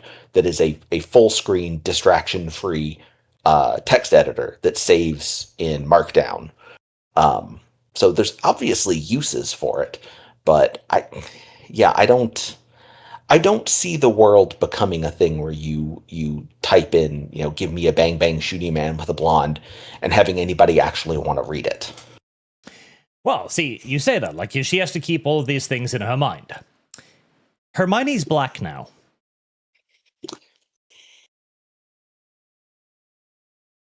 Okay. These things are only constant insofar as the author says they are constant. Right, but nobody would read a book where Hermione shifts from being white to black every other sentence. Well, every other sentence, perhaps, but all of these things are clearly not anywhere near as consistent as we think they are. It literally all it comes down to then is massaging what is underlying enough to be able to maintain consistency, which isn't even difficult if you simply provide reference documents that it needs to check, for example, which we then read into, okay, how to write prose, which also isn't actually that difficult. Like, the more and more I've experimented with AI, the more and more I've come to the realization that there probably isn't any particular God-given human soul for creativity that is unique to us, with the exception of basically once-in-a-generational geniuses. Like, we're talking the Tolkien level people who create entire universes entirely from their own plot points and imagination first, and then write them out as, well, literally, as Tolkien himself said, I came up with a universe and then thought, like, there should probably be a story about this.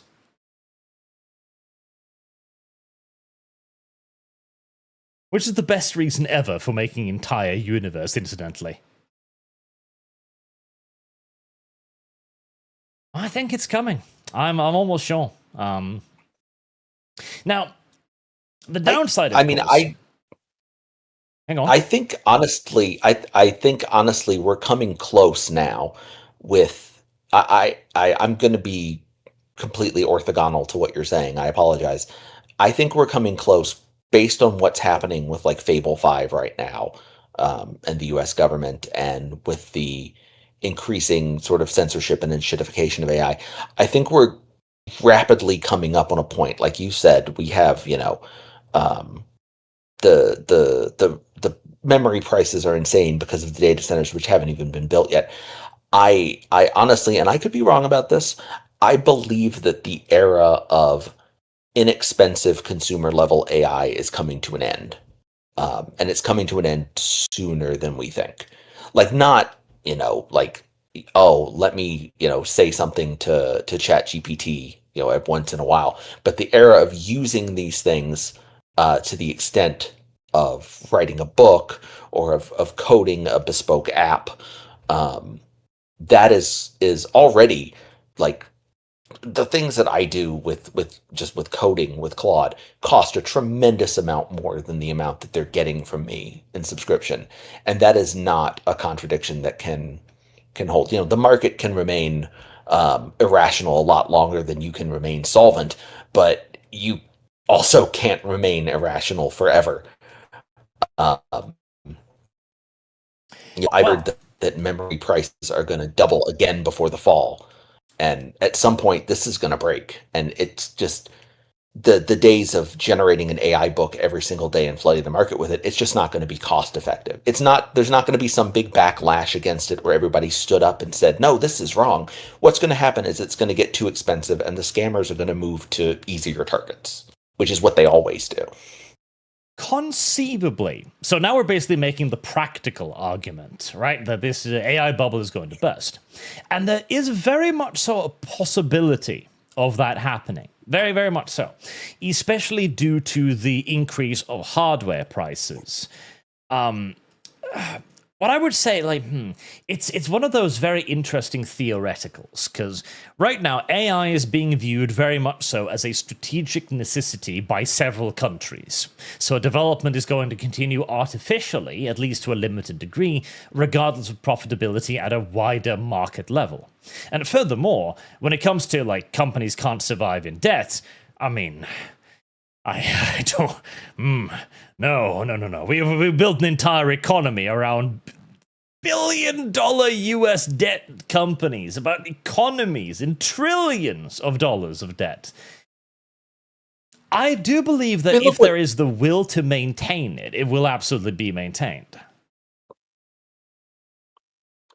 Sure, but I mean, look at what just happened. If we're talking about game news, talk about what just happened with Microsoft recently, with closing some insane number of studios that they're shuttering, because they're just not profitable.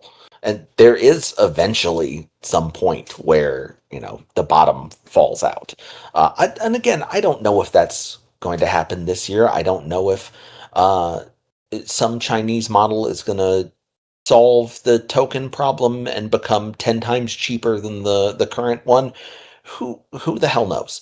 I'm just trying to write fun books with, cool people who get laid and, make my fans happy. Oh yeah, we're definitely getting a bit off topic here, but this is a topic that Yeah, we've gotten in the weeds. Especially we've gotten as in the weeds, and I don't mind. I don't mind getting in the weeds with you. It's fun, but yeah, sorry. Yeah, and I don't feel the need to be courteous, by the way. If you want to argue your point, go ahead. I will not be offended. I guarantee it.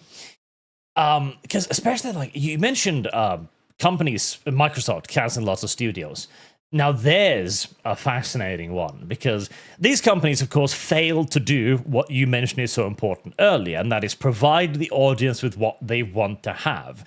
These companies were all just like, oh no, we have an autistic vision we wish to push upon you that nobody wants to fucking play. And that doesn't work long term. Thank God. Simultaneously, one of the biggest game development engines, Unreal Engine, have also now started to move into AI. As I guarantee you, there's a lot of companies salivating at the idea of replacing employees with AI, which is going to create one fuck of a mess, by the way, because the problem is, as you also say, AI hallucinates a lot, and if you have a lot of code to write, that'll be really interesting really fucking quickly. And I think, I don't have stories at my fingertips or whatnot, but I feel like I've read, issues where this has not worked out to the extent that they think it's going to. You lay off a significant portion of your workforce to replace them with AI, and then it doesn't work out. I think, the AI rollout of things like Copilot and Apple Intelligence have just been utterly abysmal so far. I'm not saying it couldn't, get better in the future, but it's weird. It's really weird. This is a really weird conversation. Can I just, on a meta level, because I'm usually the guy who is in my genre in Haremlit. In Haremlit, yes, Haremlit is an incredibly negative genre towards AI. I mentioned that before we even got on this podcast.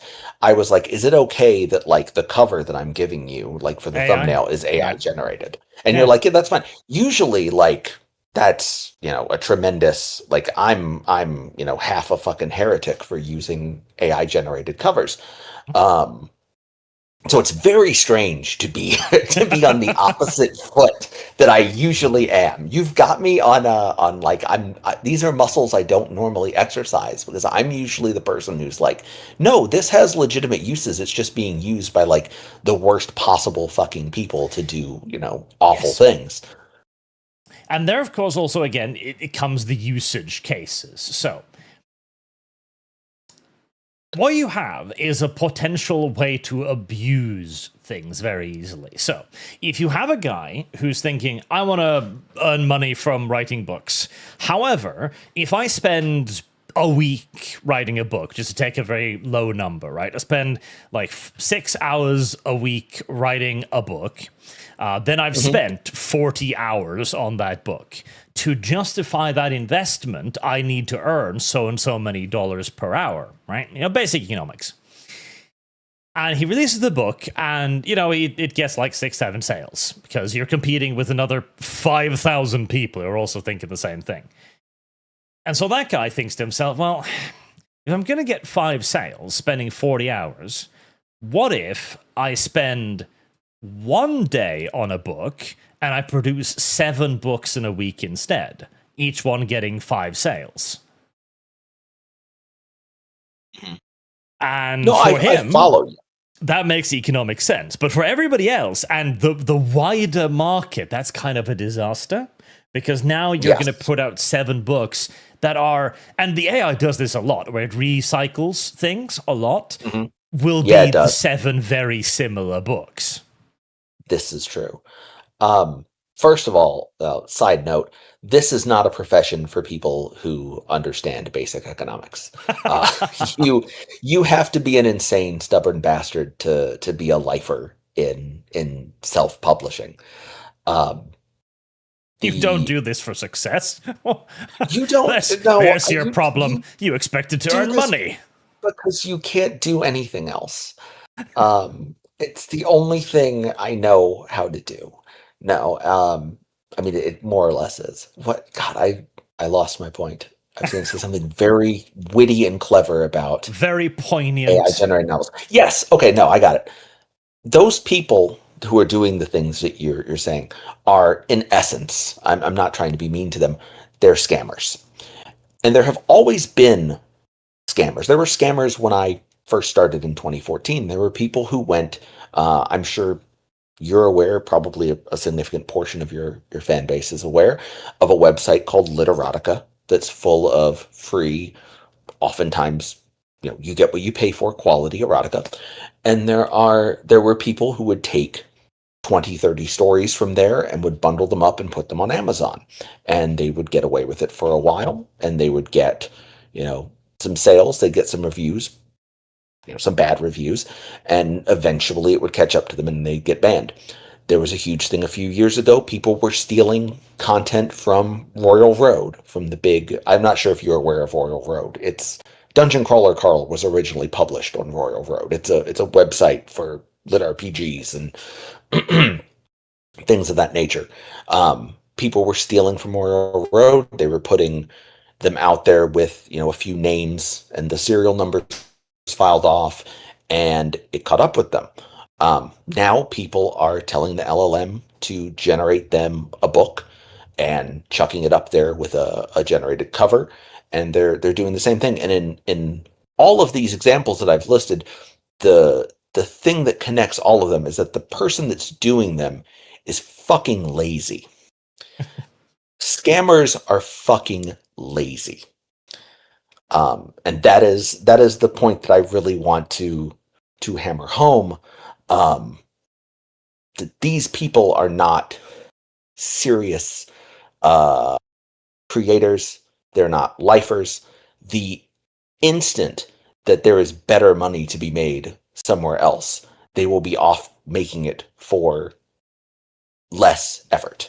And this is something that I say a lot in the big author Discord, because there's a lot of doomsaying over there. And I just want to say, if anybody who is writing right now, or has published anything right now, you are lucky and blessed. 25 years ago, you could sit and write a book like this and no one would touch it. You would get, you would get rejection letters from every publisher.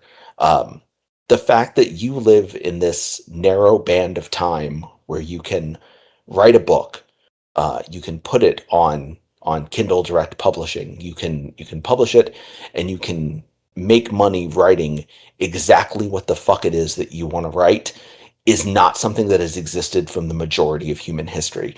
And there are, standing behind you right now, millions of frustrated writers all throughout history.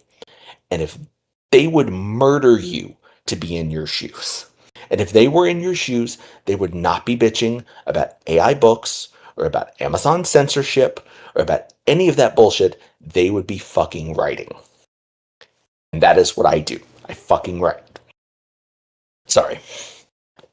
No, I need a go sip on. of this. Yeah, no. So, yeah. Basically, for me, it boils down to AI is an iterative tool. It can be used to make things better, and also to add skill sets that you may not otherwise have. Drawings is an excellent example of that, where you're like, well, in my mind, I imagine this cover. However, I don't know how a pencil works. Which can be fixed. I'm trying to make it. That's a lame. Do you need me to teach you how a pencil works, Arch? I've already figured out how a pencil works. It's very easy. I contact somebody on Twitter and tell them I'll give them $100. Problem solved. All right. Problem Yeah, literally solved. I don't follow that one. I might not be online enough for that. I actually don't have a Twitter. I used to have a Twitter. Neil had a Twitter a very long time ago, but I don't have one. So if there is a Neil Bimbeau Twitter, it's not me. It's a skinwalker wearing me like a cheap suit, and it should be disregarded. I am only on Facebook and Reddit and Discord. Put it like this: if I ever need to learn how to draw, it'll be to fix the mistakes on AI-generated drawings the day I'm too lazy to commission people to draw for me. Well, that is actually something that I do. It is a point of like advice I give people because I've seen this. There are a number of writers, some with Pivot, some are just people I know from various discords who are working on things, and they will fall into the rabbit hole of the LLM because you could go on Grok, you can make a sexy woman, and you can tweak it and fuck with it and over again, and you look up and hours have passed. So I do not do that. Like I have admitted my covers are AI generated. Someone does get paid. I would like to shout out all of my pledged covers. The cover that is the thumbnail of this video for Sweetheart Deal are all made by Grizz T Orc, Golf Romeo India Zulu Tango Orc, who is on Patreon, who's on MC Stories. He's fucking fantastic at wrangling the AI, and what that does not only gives me a better product, but it keeps me from falling down the rabbit hole because I would spend hours and hours tweaking AI covers that I ought to be spending writing the fucking books. Anything like that, if you can offload it onto someone else by paying them, you absolutely should. You should maximize your writing hours to the best extent that you can. And that'll be in my book at some point. That'll be in there as a piece of professional advice. Unprofessional advice. Nothing professional about it. I mean, you've read Pledge to Him. I did read it, and I went into it assuming it would be much like the other things I read. It was definitely a lot hornier, as mentioned. Yes, it's funny. Like I said, I've got my foot in both worlds. I have a lot of friends who are harem lit writers, and I have a ton of friends who are erotica writers. And my friends who are erotica writers, they will read a harem lit novel, and they will say, I cannot believe this is the thing that everyone is like freaking out about and being, oh, this is so controversial because there's not, it's 150 pages before the first sex scene. And when we're doing it, they're doing it on page one. That's another piece of advice. Don't have them doing it on page one. Don't have them do it until after the look inside part on Amazon because they come down on that a lot harder. But I definitely Pledge to Him actually started its life. If I'm sure you can see there in the little tab there, it says his sorority harem. When I left the industry, I left harem lit for a bit and did ghosting for a long time, about almost 3 years. I want to say I ghost wrote, and I ghost wrote a lot of stuff. I obviously can't talk about specifics, but a lot of it was stuff on the other side of the fence. I have a lot of friends in the women's romance genre, and one of the last things I wrote before I vanished was a serial called His Witch Harem. And I had covers for the next serial, which was going to be the sorority thing. And when I came back, I was like, let me expand this out a bit. Let me try and make this more than like a 7,000 word erotica serial. But the erotica backbone is very much there in the first few installments in particular. It was very fun. The first omnibus was chosen for a harem lit book club recently, so I got to watch a lot of people who had never read my stuff read it before, and a lot of them liked it, and a lot of them didn't like it so much. But what's interesting is that me just going back and looking at it was how much hornier and how much smuttier those first installments are, because it is a story that changes quite a bit in the telling. It definitely, some of those edges get sanded off, and it becomes more about romance than fucking later. But it is at heart a soap opera, and it ends with I don't call them cliffhangers, because cliffhanger to me is someone like pulling a gun on your character, or your character literally hanging off the edge of a cliff. I call them stingers, but big like soap opera twists at the end of every installment. And yeah, it's been a wild ride.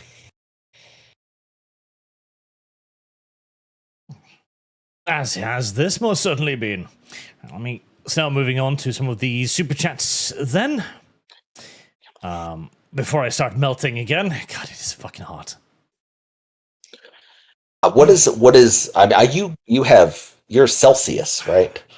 Yeah, it's just it's not even the heat itself, really, right here. But I live basically underneath a swamp, so air humidity here is like 80, 90 fucking %. It's like walking around in a rainforest shower 24/7. God almighty. Yeah, that sounds awful. I hate it. You're just sticky all the time. It's terrible. I hope the heat dome lifts over you at some point in the near future, and you're able to get some relief from that. Well, it's fucking Africa's fault, as per usual. Their hot wind is coming into Europe. Normally, we have this funny little jet stream that keeps us shielded from that, but this year apparently took a vacation, so we're all fucked now. Weird guy, love your channel. Art and Neil, do you ever do contract work for pay? Customer supplied plot outlines? ? That's a I mean, co-writing doesn't really count.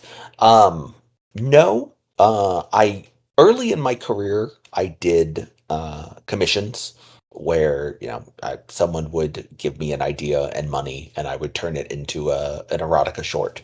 But no, I have not done that in a number of years. It's always fun. It's really interesting to try and, particularly if you get someone who has who wants a story that reflects a kink or a fetish, which is kind of orthogonal to your own, and then you kind of have to find like what works about it for you. The trick is, spoiler alert, the trick is power. Most fetishes are about either giving someone else power or taking power from someone else in some way. Everything from bondage to hypnosis to more esoteric transformation type stuff. It all comes down to power exchange in some form. So there's your cheat sheet for trying to write commission smut for someone else. Sujad, please try using Formamorph if you want to add RP. You can use LM Studios to run a local LLM. You can then create your own custom world with your own fetish completely offline. I've made a couple. Good. Listen, I do have a local AI that I run that I've been trying to learn how to use to generate art for it. Just because that seems like something I should learn to do, but it's going around slowly.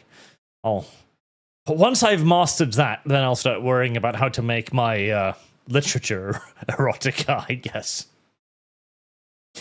Boog, Mr. Neil, surely a literary enthusiast like yourself has heavily pondered on the question of, I'm presuming he means age-old question of, how, he writes, is best pony? So who is best pony? Who is best pony? Uh-huh. Best pony. Yeah. This is an entirely normal question on my channel. It gets asked every stream. It gets asked every stream? Every stream. I'm gonna take a wild guess and say that you mean like My Little Pony. See, you already Which, know. you know what though? I don't know the names of any of the ponies. If I did, I'd just pick one and would probably piss off half your audience and please the other half. But I really, can you like whisper? Can you like text me one of the names of the ponies so I can give this person an answer? It's your favorite pony. Whichever one is your favorite is my favorite pony too. Just pick a color. Green. Green pony. Okay. Let's see. Green pony. Green pony. Okay, there we go. I don't know if this one has a name. Ah, it does. There you are. Your favorite pony is Green Shy. Okay, wonderful. I thought it was a horse with no name. Sadly, no. But That's there's different, ponies. though. It's a fan-made pony, so it's a very niche pick. You've got... Damn. You start Her by tail like, I is the know same as nothing about Applejack, this. though. Yeah, I'm the hipster, apparently. You know, you probably don't know about this pony. Yes. I'm on levels of pony that even Genuine has never, pondered. You haven't heard about this pony before. Yeah, Qatar. I've read a few spicy stories by amateur authors in sites like AO3. All right. I can say that I enjoy it more when somebody's just going ham in the scene than when they try to write tastefully. Oh, yeah. He likes ham. I'm going to remember that little factoid about you, Qatar. You're the man who likes ham. And Boog, thoughts on the vending machine isekai? The vending machine isekai? Yes. I'm not familiar with the vending machine isekai. It's an isekai where a man is reborn as a vending machine, as the name so clearly implies. Reborn as the vending machine. Correct. Okay, and that sounds.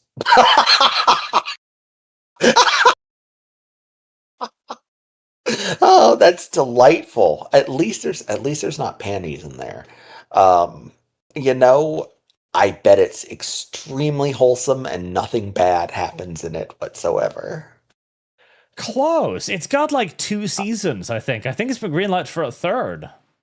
I thought she had a peg leg for a second, and then I realized that her leg is just up and that's her foot behind her. I was like, man, it's the vending machine, maybe she's going to the vending machine to like get a brace for her leg that's missing. But obviously, I don't think I could use a vending machine that had those big creepy eyes strapped to the front of it.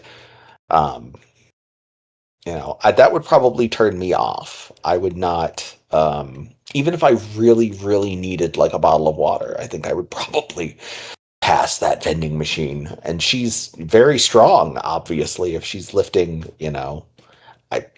500 kilograms, which is a unit of measurement my American ass is definitely familiar with. She's a very powerful vending machine wielder. Sujan, there are about 26 score books. 21 are from the protagonist, Tarl Cabot.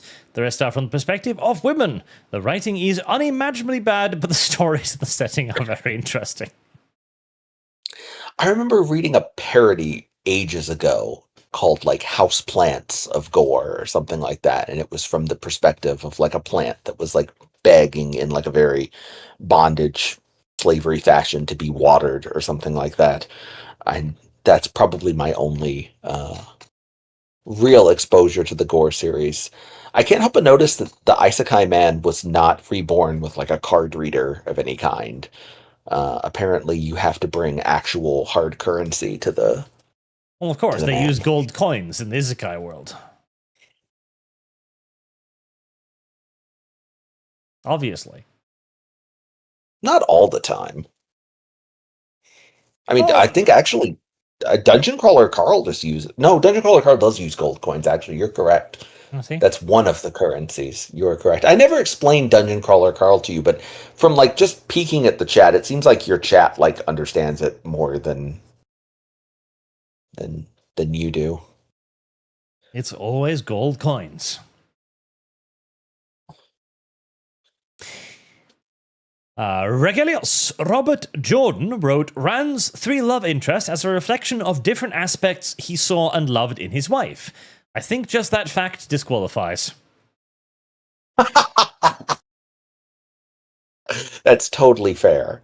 No, he's he's a gentleman and a scholar, that Robert Jordan. And Harriet has done a good job, I think, of carrying on his legacy through Jordan Con and through getting Sanderson to finish the books and through all the other stuff. Maybe not so much the Amazon television show, but the less said about that, the better. Also, chat, we're only 110 likes away from the bonus. Hit the like button. It is your friend. River Norse, anyone thinking Drinker is right-wing would see you as the mustache man himself, Arch. If that author comes in the ArchCast, it'll be one hell of a show. I mean, maybe... You know what? Once I've finished interviewing everybody else, I'm going to line that up as like a pack to show my bona fides, and then I'm going to send him an email and see if I can fandangle him on. Because that would be funny. Who are we talking about? Dinneman? Author of Dungeon Crawler, yeah. Yeah, okay, Matt Dinneman, yeah. That would be funny. I mean, you can already tell him that you've, interviewed one of the authors involved in, mega hit Trailer Park Elves. I don't see I don't see why that wouldn't open any door set before you. Actually, I do have a fair few authors lined up now with bigger successes. They might have enough mainstream recognition. I mean, I'm already like fanboying over the fact that you've got Michael Scott Earl coming on. I don't even know who else you've got coming, but I'm excited to find out. I've been told there's quite the lineup. Archimedes on Kick Arch. When it comes to the Steam machine, I believe it was going to be $600 to $700 before the RAM crises, and then the legs were swept underneath that idea. 600 would be a very different value proposition, I think. Yes. That 600, I think it would. Most people would be like, they'd be like, okay, that's a fair bit of money, console-wise, but acceptable. $1,000, bit more difficult. Miru, Gabe releases too expensive cube. Competitors release a cheaper product. Gabe wins. More Steam players using SteamOS given for free. That's true. I mean, if they manage to use this basically as a window to launch the Steam OS more widely, that would be a win for them, absolutely. Martinez, RAM and SSD prices are up. Memory prices impact the GPU price, so everything's more expensive. So I don't think the price is bad in this market. Heavy quotation marks. And I care less about the Steam machine and way more about the Steam OS. I imagine 50% of Steam users would swap from Windows to Steam OS. That is intriguing. I doubt it would be 50% just because of intransigence. People like the thing that they've always been using because it's the thing they've always been using. And Microsoft has, how do I put it? They've pissed off quite a lot of people quite a few times, but never quite enough in a market where there are very few alternatives out there. So I think it would take something rather remarkable to see people begin to switch away from Microsoft OS in large numbers. But Steam, if they can just manage to remain not shit, it's probably the best alternative. We shall see. We shall see. Cthulhu. Curious about your thoughts on light novels and manga romance. It seems to be the testing ground for new concept and stories. Never been a big fan of light novels. Do you know what that is? A light novel? I'm not tremendously familiar with light novels. I've read a couple of them. But yeah, I agree with the supposition that they can be used as testing grounds for ideas. I think manga in general, in the years before this, as I've talked about things being sort of inspired by other properties. And I think manga is definitely a big wellspring from which this genre sort of emerges, in the sense that people want these stories, they want these power fantasies, but they also want, hardcore sex involved in them as well. And the light novel scene, to me, I've always kind of felt like it's like it strikes this balance between manga with pictures and book with just text. And for me, I was always like, well, I'll just either read a book or a manga. I don't see the point for this in between. But in Asia, of course, it was an excellent way to basically convert people from the different mediums into one another, and to also create basically a cheap entry point from books into mangas. And then eventually mangas became an entry point into anime and games and so on. So I see the purpose of it. Right, it's all about, it's remarkably similar to like Amazon handing out the Kindle Fire at a ridiculously low price. It's all about getting you in the ecosystem.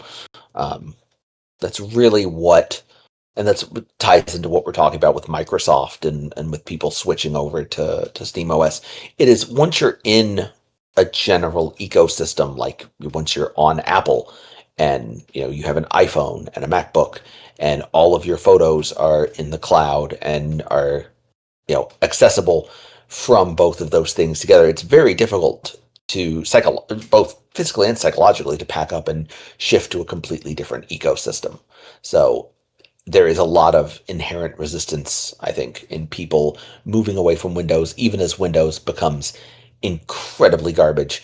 I do disagree with the one chatter who said that Microsoft hasn't made a good OS since Windows 98. I do think I frequently say that Windows XP is where we should have stopped with computing entirely and just made it better from there instead of going with the horrible flat corporate design that has infested all app design over the last decade. And I can tell you're about to say something that you disagree with me. No, I can definitely see it. The only real advances after that were basically to facilitate graphic upgrades in games, but usability has largely, if anything, decreased thereafter. I'm basically just waiting for the announcement that Microsoft is going to be like, so, we've created a subscription system for your user interface. That will be the thing that finally forces me to look for an alternative, and it'll happen eventually. Don't worry about it. And that's really saying something, because the thing that you're mentioning now is essentially the pain point is that it would require you to do something. It would require you to pay money to subscribe, and more so to actually go and subscribe to a thing, which is the point at which the friction is caused. As long as you don't have to do anything to stay on Windows, you just have to kind of go along with the shittier and shittier updates. Nothing is going to change. I personally, I'm on a MacBook right now, but everything else other than that, this production machine that I run is on Linux. I actually jumped all the way back in the Windows 10 spyware debacle is when I jumped. I started, with Linux Mint, and then I think I eventually migrated to Fedora and a couple different distros, and now I'm just kind of rolling. It is not that slow or painful to transition to Linux, honestly. Not in the year of our Lord 2026. There's so much Bazite, CachyOS. There's so much shit that is just, here is your idiot-proof Linux. Here is your Steam, where you log in and play your games. like it's not anything like it was when like I was in college and it was an actual pain in the ass to migrate to Linux. Silas Nico. Neil, I want to ask, you indie authors looked into selling books on other storefronts beside Amazon? Not having a Kindle is annoying. That's a very good question as well. There are issues with that. Amazon is sort of the 900-pound gorilla of the book industry. If you want to place your books on other storefronts like Barnes and Noble or Apple Books, or there's an actually, I plan later this year to put a couple books up, a couple of things that are no longer sort of Amazon safe. I plan to put up on an upstart website that has launched a while back, called Quivering Quill, which is sort of a haven for harem lit and men's romance that doesn't necessarily toe the line of the rules that are set at in the shifting sand of the corporate policies. But if you want to go that route, the big issue is that if your book is in Kindle Unlimited, is in that program, it has to be completely exclusive to Amazon. And there have actually been people, because these things are not perfect, there have been people in the past who have, for example, gotten dinged for having their book available in other places when it was available on pirate websites and things of that nature. So right now there is a large amount of money that is keyed into being, like I was just talking about, ecosystems, keyed into being in the Amazon ecosystem. And I know that there are plenty of authors in this genre who would love to do what someone like Michael Scott Earl has done and cut themselves off completely from that and sort of forge their own path. But it's very difficult. And it's especially difficult right now with the industry the way that it is and the economy the way that it is. I would love to. Will say this. I will use the Quivering Quill books later this year as a sort of test in terms of what percentage of my audience would follow me to another platform. And if the math is good on that, then wonderful. And if it's not good on that, then that's another data point.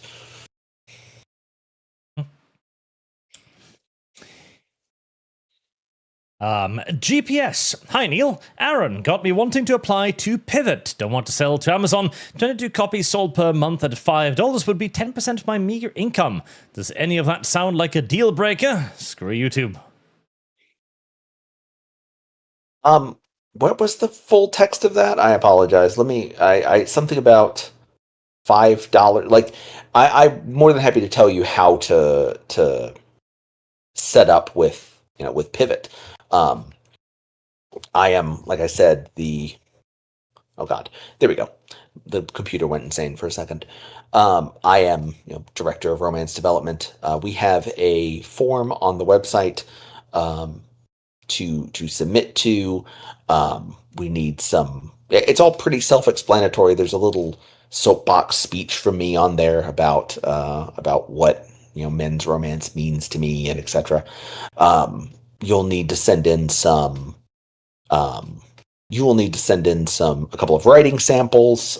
Anything if you're already on Royal Road or AO3, any of those websites, and obviously that will go to me. And we would Aaron and I would make that kind of decision. And there are a couple of people, like I said, that we're working with right now. I can't obviously can't name any names because I don't have any things up for pre-order or anything like that. But there are a couple of series that we're working on collectively that I'm really excited about. And you can certainly apply. There's also, if you want to pull it up, Aaron also runs the official Harem-Lit unofficial Harem-Lit website. It's harem-lit.com, which is an absolutely fabulous product or project that almost killed that poor man in putting together. There was a very long period. I don't. I go to bed pretty late and get up pretty early. I don't sleep a lot, but for weeks and weeks and weeks on end, he would be up when I went to bed, and he would be up again before I was up. I don't think there's anybody in this industry who works harder than he does. So that is certainly, if that's something that you're interested in, definitely submit, hit us up. In terms of selling outside of Amazon, that's obviously something we would have to talk about. I personally don't have any mechanism to deliver physical books to people, particularly outside of Amazon. I know that's something you can do via Kickstarter. But, that's probably not. I think it would be extremely difficult for a new author to build a fan base outside of that ecosystem unless they were doing something where they're giving away large portions of their work for free, like over on Royal Road or via one of the big sort of story websites. But yeah, haremlit.com is great. We have a wonderful trading card game. You get waifus. You can collect all of the waifus from Pledge to Him. I've added them all to the site. I've got some girls from Paradise Rift and Sweetheart Deal in there. It's very cool. And some of my Discord people are very into it. It's gotten big to an extent that I wasn't fully expecting it to. There you go. You can go apply there. Benjamin, I'm in a fantasy writing group course. Everyone is UK style woke. What do I do? Keep my head down, engage politics, play dumb, pretend to not know? Some of their opinions are delusional. Head down. Head down, sir. Quit. No. Kidding. It's probably much better for your career than it would be to go and self-publish. Yeah. I'm going to concur with Arch here about the position of your head relative to the ground and the closeness therein. And just remember that half of the people around you are probably also keeping their heads down. Just wait until the tides turn. I myself am working on it, as are we all. Very soon, another 10 years' time, it will be incredibly embarrassing to admit you were once a wokist. Don't worry, it'll happen. Wrecked the Hull. As far as writing goes, how does one try to do something new, I'm presuming, while giving people what they want? In the words of Henry Ford, if he were to ask what people wanted, they would have said a faster horse. And I mean, that's kind of what he gave them. It's a much faster horse, a much more efficient horse. How do you do something new? I don't think you do, honestly. I don't think there's anything new under the sun. There are only really a certain number of story archetypes that repeat throughout human history. And if you're going to write something that's completely new and experimental, it's probably not going to do terribly well, specifically with this audience, which really, God love them. I love my audience. I love the fans. I love this genre. It does love its tropes. But that's the same as the other side of the fence. My God, women's romance is incredibly tropey, and if you try to step outside of those, you get slapped. I don't think I would focus on doing something new as much as I would focus on doing something good. Trying to just make the best story that I possibly can. Yeah, largely. I would also argue that you should toss in a little bit of slight freshness in there. Like, keep the general tropes, because the tropes are tropes for a reason. It's because they're popular. And then, if anything, do a slight twist on it. Like, the reason why Trailer Park Elves brought my attention initially was because, okay, a trailer park and elves. Well, that's a weird combination. Yeah, no, Trailer Park Elves is fantastic, and the thing that really works about Trailer Park Elves is just that it has just the I mean this in an incredibly nice way. It has just such a wonderfully simple hook. Like you get it in 3 words. Trailer Park Elves. You immediately picture this book in your head when you hear that title, and it is exactly what you're picturing. It's great. I really do think that's one of the things that's really tough for the AI to kind of do. Um, is to get that. It's one of the things that really separates the good books from the great ones is getting that really good hook and kind of um, pushing it with each sentence of the blurb and getting it across with the cover and things like that. Um, but I mean, I think it with the newness. I think it kind of goes back to what we were talking about when we were kind of arguing about AI, how the ideas are one thing and the execution is another. And the execution is kind of the whole thing. Like you can have whatever idea you want, but the difficult thing is executing it. And a simple, even a well trod, familiar story told well can be incredibly popular and incredibly satisfying to read. And the entirety of the women's romance genre is a testament to that. Obviously, I mean, my God, how many fucking hockey romance books are there right now? You go to the Barnes and Noble, and there's just an entire shelf of them.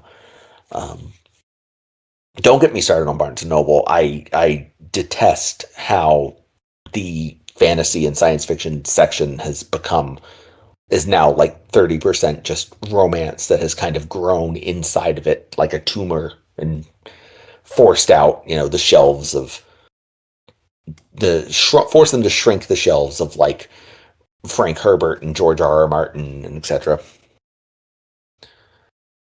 Yes, why is everyone surprised that there are hockey romances? Hockey romance is huge right now. Is it? Why? Yes, oh it is. I think isn't there's that I believe isn't it a hockey thing, the heated rivalry or whatever? Isn't that like yeah, it's a Canadian sports romance. Anytime there's like a Canadian big sports romance. That sounds like the yeah, single most homosexual thing I've ever heard. I doubt that's the most homosexual thing you've ever heard. Um, No, I've had Atari tell me about literal gay sex, and I haven't heard anything nearly as gay as Canadian sports romance. um, Yeah, no. Oh gosh. Anytime there's like a big thing like that, like a big television show or a movie, it always leads to there being like the rising tide that lifts all boats, etc. So if there's a big romance property that comes out that has hockey romance blows up. And there's usually like a flagship book, like when Ice Planet Barbarians blew up and started showing up in like Target. Women being abducted by hunky aliens became like the thing for months and months on end. Well, I mean, that's certainly understandable and normal. It's chasing the That meta. is that is a graphic design is my passion cover right there. Wow. Chasing the meta happens everywhere. It's unavoidable. Listen, you either chase the meta or it leaves you behind. Um, I wrote a book that was very much not. Sorry, I have your chat up now, and I'm actually watching the reactions pour in, and they're horrified by this cover. So, I had a book that came out recently that absolutely was not on the meta, and it did not do anywhere near what I was hoping it would. Um, so even someone like me, you have to if you don't stick with the tropes, you get blasted. Um, I've now been introduced to the world of gay sports romance. This is a whole new world for you. Don't you dare Yes. close your eyes. We moved from milk farms to puck bunnies, I suppose. I mean, some of them I get, like, ball boy. I know what's going to happen in this particular story, for example. Whilst others, like God, foul play. All I can imagine now is this guy shoving that ball up this guy's ass, and I don't like how that... I don't know. It's a bit... I've been swimming in this water for over a decade, so it's always fun to watch people who have no experience with this sort of thing see them for the first. Okay, that's got the piss yellow filter over it. He's got another brown egg he's gonna unbirth up inside this guy. I said puck bunnies, not pick buddies. A puck bunny is somebody who fucks hockey players. Oh, that's the thing you mentioned. Heated rivalry. They're going to stick each other in the showers thereafter. Yeah, this is big money, and it's all I don't want to stereotype, but it's all straight Gen Z women who are very much into this sort of oh gosh, what is the word I'm looking for? It is it's the Japanese word for like the kind of fiction where it's two guys. It's not yaoi. I know that, but there's a different word for it. It's like a romance thing. Yes, fujoshi. That's it. That's the one. Thank you. This is like the most fujoshi pilled generation in history. There's a live action version. It's paying dividends. Yeah, that's why it's so big right now. So this is the story about the white bearded guy dominating the little Asian. I mean, I can see it. It's basically a retelling of World War II, but from the American perspective. Very well, chat. You have now been informed that this thing exists. Go enjoy. Go enjoy indeed. Chat, we're still 75 likes away from our goal. I'll just give you more hockey romance. Who would have thought that that my sorority girl harem series would not even be in like the top 3 most horrifying things you all have been exposed to today? Sorority? No, my friend, that is... I'm talking about Pledge to Him. That's pretty tame, considering what chat usually throws around here. Have you... Oh, that's right. You haven't experienced the glory of the big dick Futanari Deathclaw. Bold of you to assume that I have not. But no, I haven't. I know what all of those words mean individually, but together they paint quite the picture. Do you mean Deathclaw like from Fallout? From Deathclaw? Fallout, yeah. Yeah, Deathclaw from Fallout. Yeah. Okay. Something tells me you probably shouldn't post that on YouTube. No, Maybe it's not safe work. You can slip in my DMs, and we can discuss the we can discuss the Deathclaw together. My chat funded a sexy calendar. It's become a yearly tradition now, and this I'll grace you with the presence. That's so. Oh my God! I did just get a DM. I was joking. Oh sweet Jesus! Oh God! I'm glad y'all can't see that. That was the third most funded of all the alternatives for the sexy calendar. What month did they end up being? Out of curiosity. What's the third month? Whatever the third month is. So March, I guess. Question. Fire is the answer. Yeah. No. Okay. Chat is not a stranger to terrifying things here. They're quite used to it. It really it's March. It comes in like a lion and goes out like a lamb, I guess. That was a great anime. On back to the topic of Tudushi. Is it funnier when erotica writers with dirty language or when it's written with an attempt at purple prose? Like the SAO Exo chapter or Nasu. Nasu? I don't know what Nasu is. I guess it depends on. I mean, I don't mean to be, extremely blue here, but I suppose it depends on whether your intent is to make the audience laugh or masturbate. Why not The both? purple prose probably works better with the laughing. I will say though, please do not try to do the do not try to be Chuck Tingle. Do not try to do the like post-ironic pounded in the butt by my butt with, my butt squared or whatever, because I've seen it, and there is nothing in the world that is less funny than someone trying and failing to do an impression of Chuck Tingle. It physically hurts to read. I think he's kind of one in a million with regards to that. But I'm more a fan of just being straightforward with it. It's always.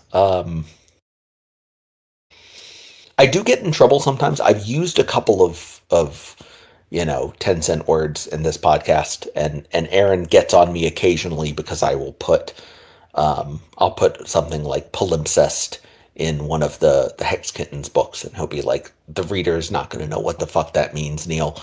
But in general, I think you probably want to aim for, workman-like prose. Except for in the sex scenes themselves. Then you just want to get completely flowery with it. If you can spend at least 3 pages describing the nipples, that's really the key to getting a large and rabid fan base. Considering what I'm currently leafing through, I don't know if I want the nipples described to me. What are you leafing through? I'm still journeying through the realms of gay sports romance. Oh, okay. Now, I if get we could easily only fascinated put them with together, new things I discover. And now I Let's- know that this is. I need to start sending this to oh, London. it's baseball. Have you noticed that they all look the same? Have you noticed that they all have the same sort of they all have that like corporate Memphis style art and like the same typography. It's like they all come out from a factory. Well, What they need though is to put them together. We need like hockey, romance, milking farm. actually, Like, the that only already way- exists. The only way the team, the not Mighty Ducks, can make it to the championship is if all of their players visit the milking farm.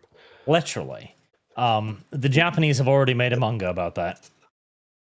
Have they really? Are you fucking with me, or is this true? No. There's a manga about a very good baseballer. I don't know what they call professional ball fondlers over in America, who gets isekai'd and has to save the waifus through the power of baseball. Okay, no, I mean but I'm talking about like then merging that with the milking farm. I mean, he certainly does milk a large number of the animals on the farm, but they're female, so there's that. And I will say that if you're into the milking, Hex Kittens, my installments are definitely the series for you. I don't think either Aaron or Dalton expected me to go that hard with it, but I had a lot to live up to after reading, Trailer Park Elves, and I was not going to be left in the dust. They picked me for a reason, and that reason was that I am the little freak. Which is a good thing to be. Yeah, oh yeah, absolutely. Ochigadora, Ball Boy is now a chat goal. I think that's going to be like a $2,000 chat goal. Chat. I don't know if I want to read Ball Boy, frankly. Simulation. Any tips for aspiring writers? Also, Arch, you missed a 5 of mine in the Nebula stream. Put this and 510 total to Neil from ArchKnight. Did I? You could be lying to me. Tips for aspiring writers. Okay, I get periodically someone in real life who will say that they want to write a book, and I will, in general, I will say go for it. It's good for the soul. The first thing I will generally ask is, what do you plan to write? Because there are only a certain number of genres that are profitable. If you look, and my information on this is a few years out of date, so the percentages may be slightly off. I don't think they're very much off. If you look at the ebook market, if you look at the Amazon, the Kindle, etc., 60% of the market is romance. Just period. 60% of all ebook sales are romance. If you add in thrillers, so think like Gone Girl, Frida McFadden, The Housemaid, that kind of thing, science fiction, and fantasy, you are now at 90% of the ebook market. So if you are writing anything that is not one of those things, you are fighting over 10% of the market. And we already talked about what happens when you try to get 2.5 to 5% of World of Warcraft's customer base. It doesn't fucking work. So if you want to write, your contemporary literature story about a mailman who has a midlife crisis and moves to Malaysia and goes on a live, pray, love sightseeing expedition. Cool, do it. It's great. Good. You'll enjoy it. I promise. You'll be a better person when you're done than you were before you started. But if you want to make money, there are a limited number of genres that people actually buy. And I would absolutely focus on one of those. That's probably point number one. There's other more specific shit, but that filters out 90% of the people in your life. Because most of them, when they say they want to write a book, what they mean is they want to write like a thinly veiled version of like what happens in their office, and they think that it's super interesting, and it's not. And, you kind of have to let them down gently. So if you want to write a book about your office person who asked that question, you go for it. And I will probably read it if you send it to me, but I can't guarantee that anyone else will. Sujad, for the record, for Morph is a choose-your-own-path adventure game. Tap out prompt. The game generates a response depending on the prompt. World. I see. Benjamin, when is the calendar coming out?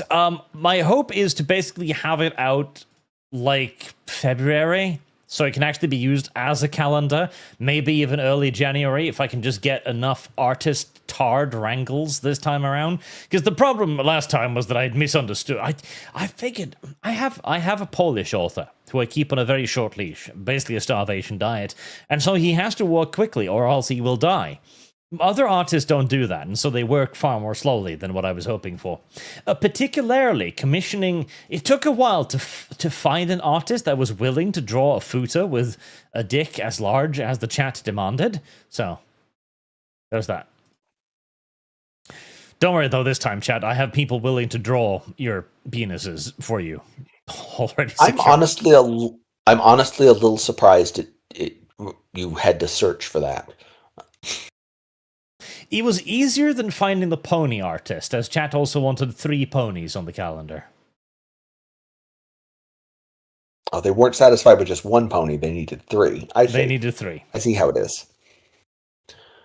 Well, they want to know who the best pony is from the question that I was asked. So I still don't know who the best pony is. But, I plan to go to the racetrack this weekend and find out. Well, via funding, it's the pony called Chrysalis. So now you know, the best pony is Chrysalis. Chrysalis. Okay. That is a piece of information that will absolutely stay lodged in my head and won't fall out immediately after this podcast.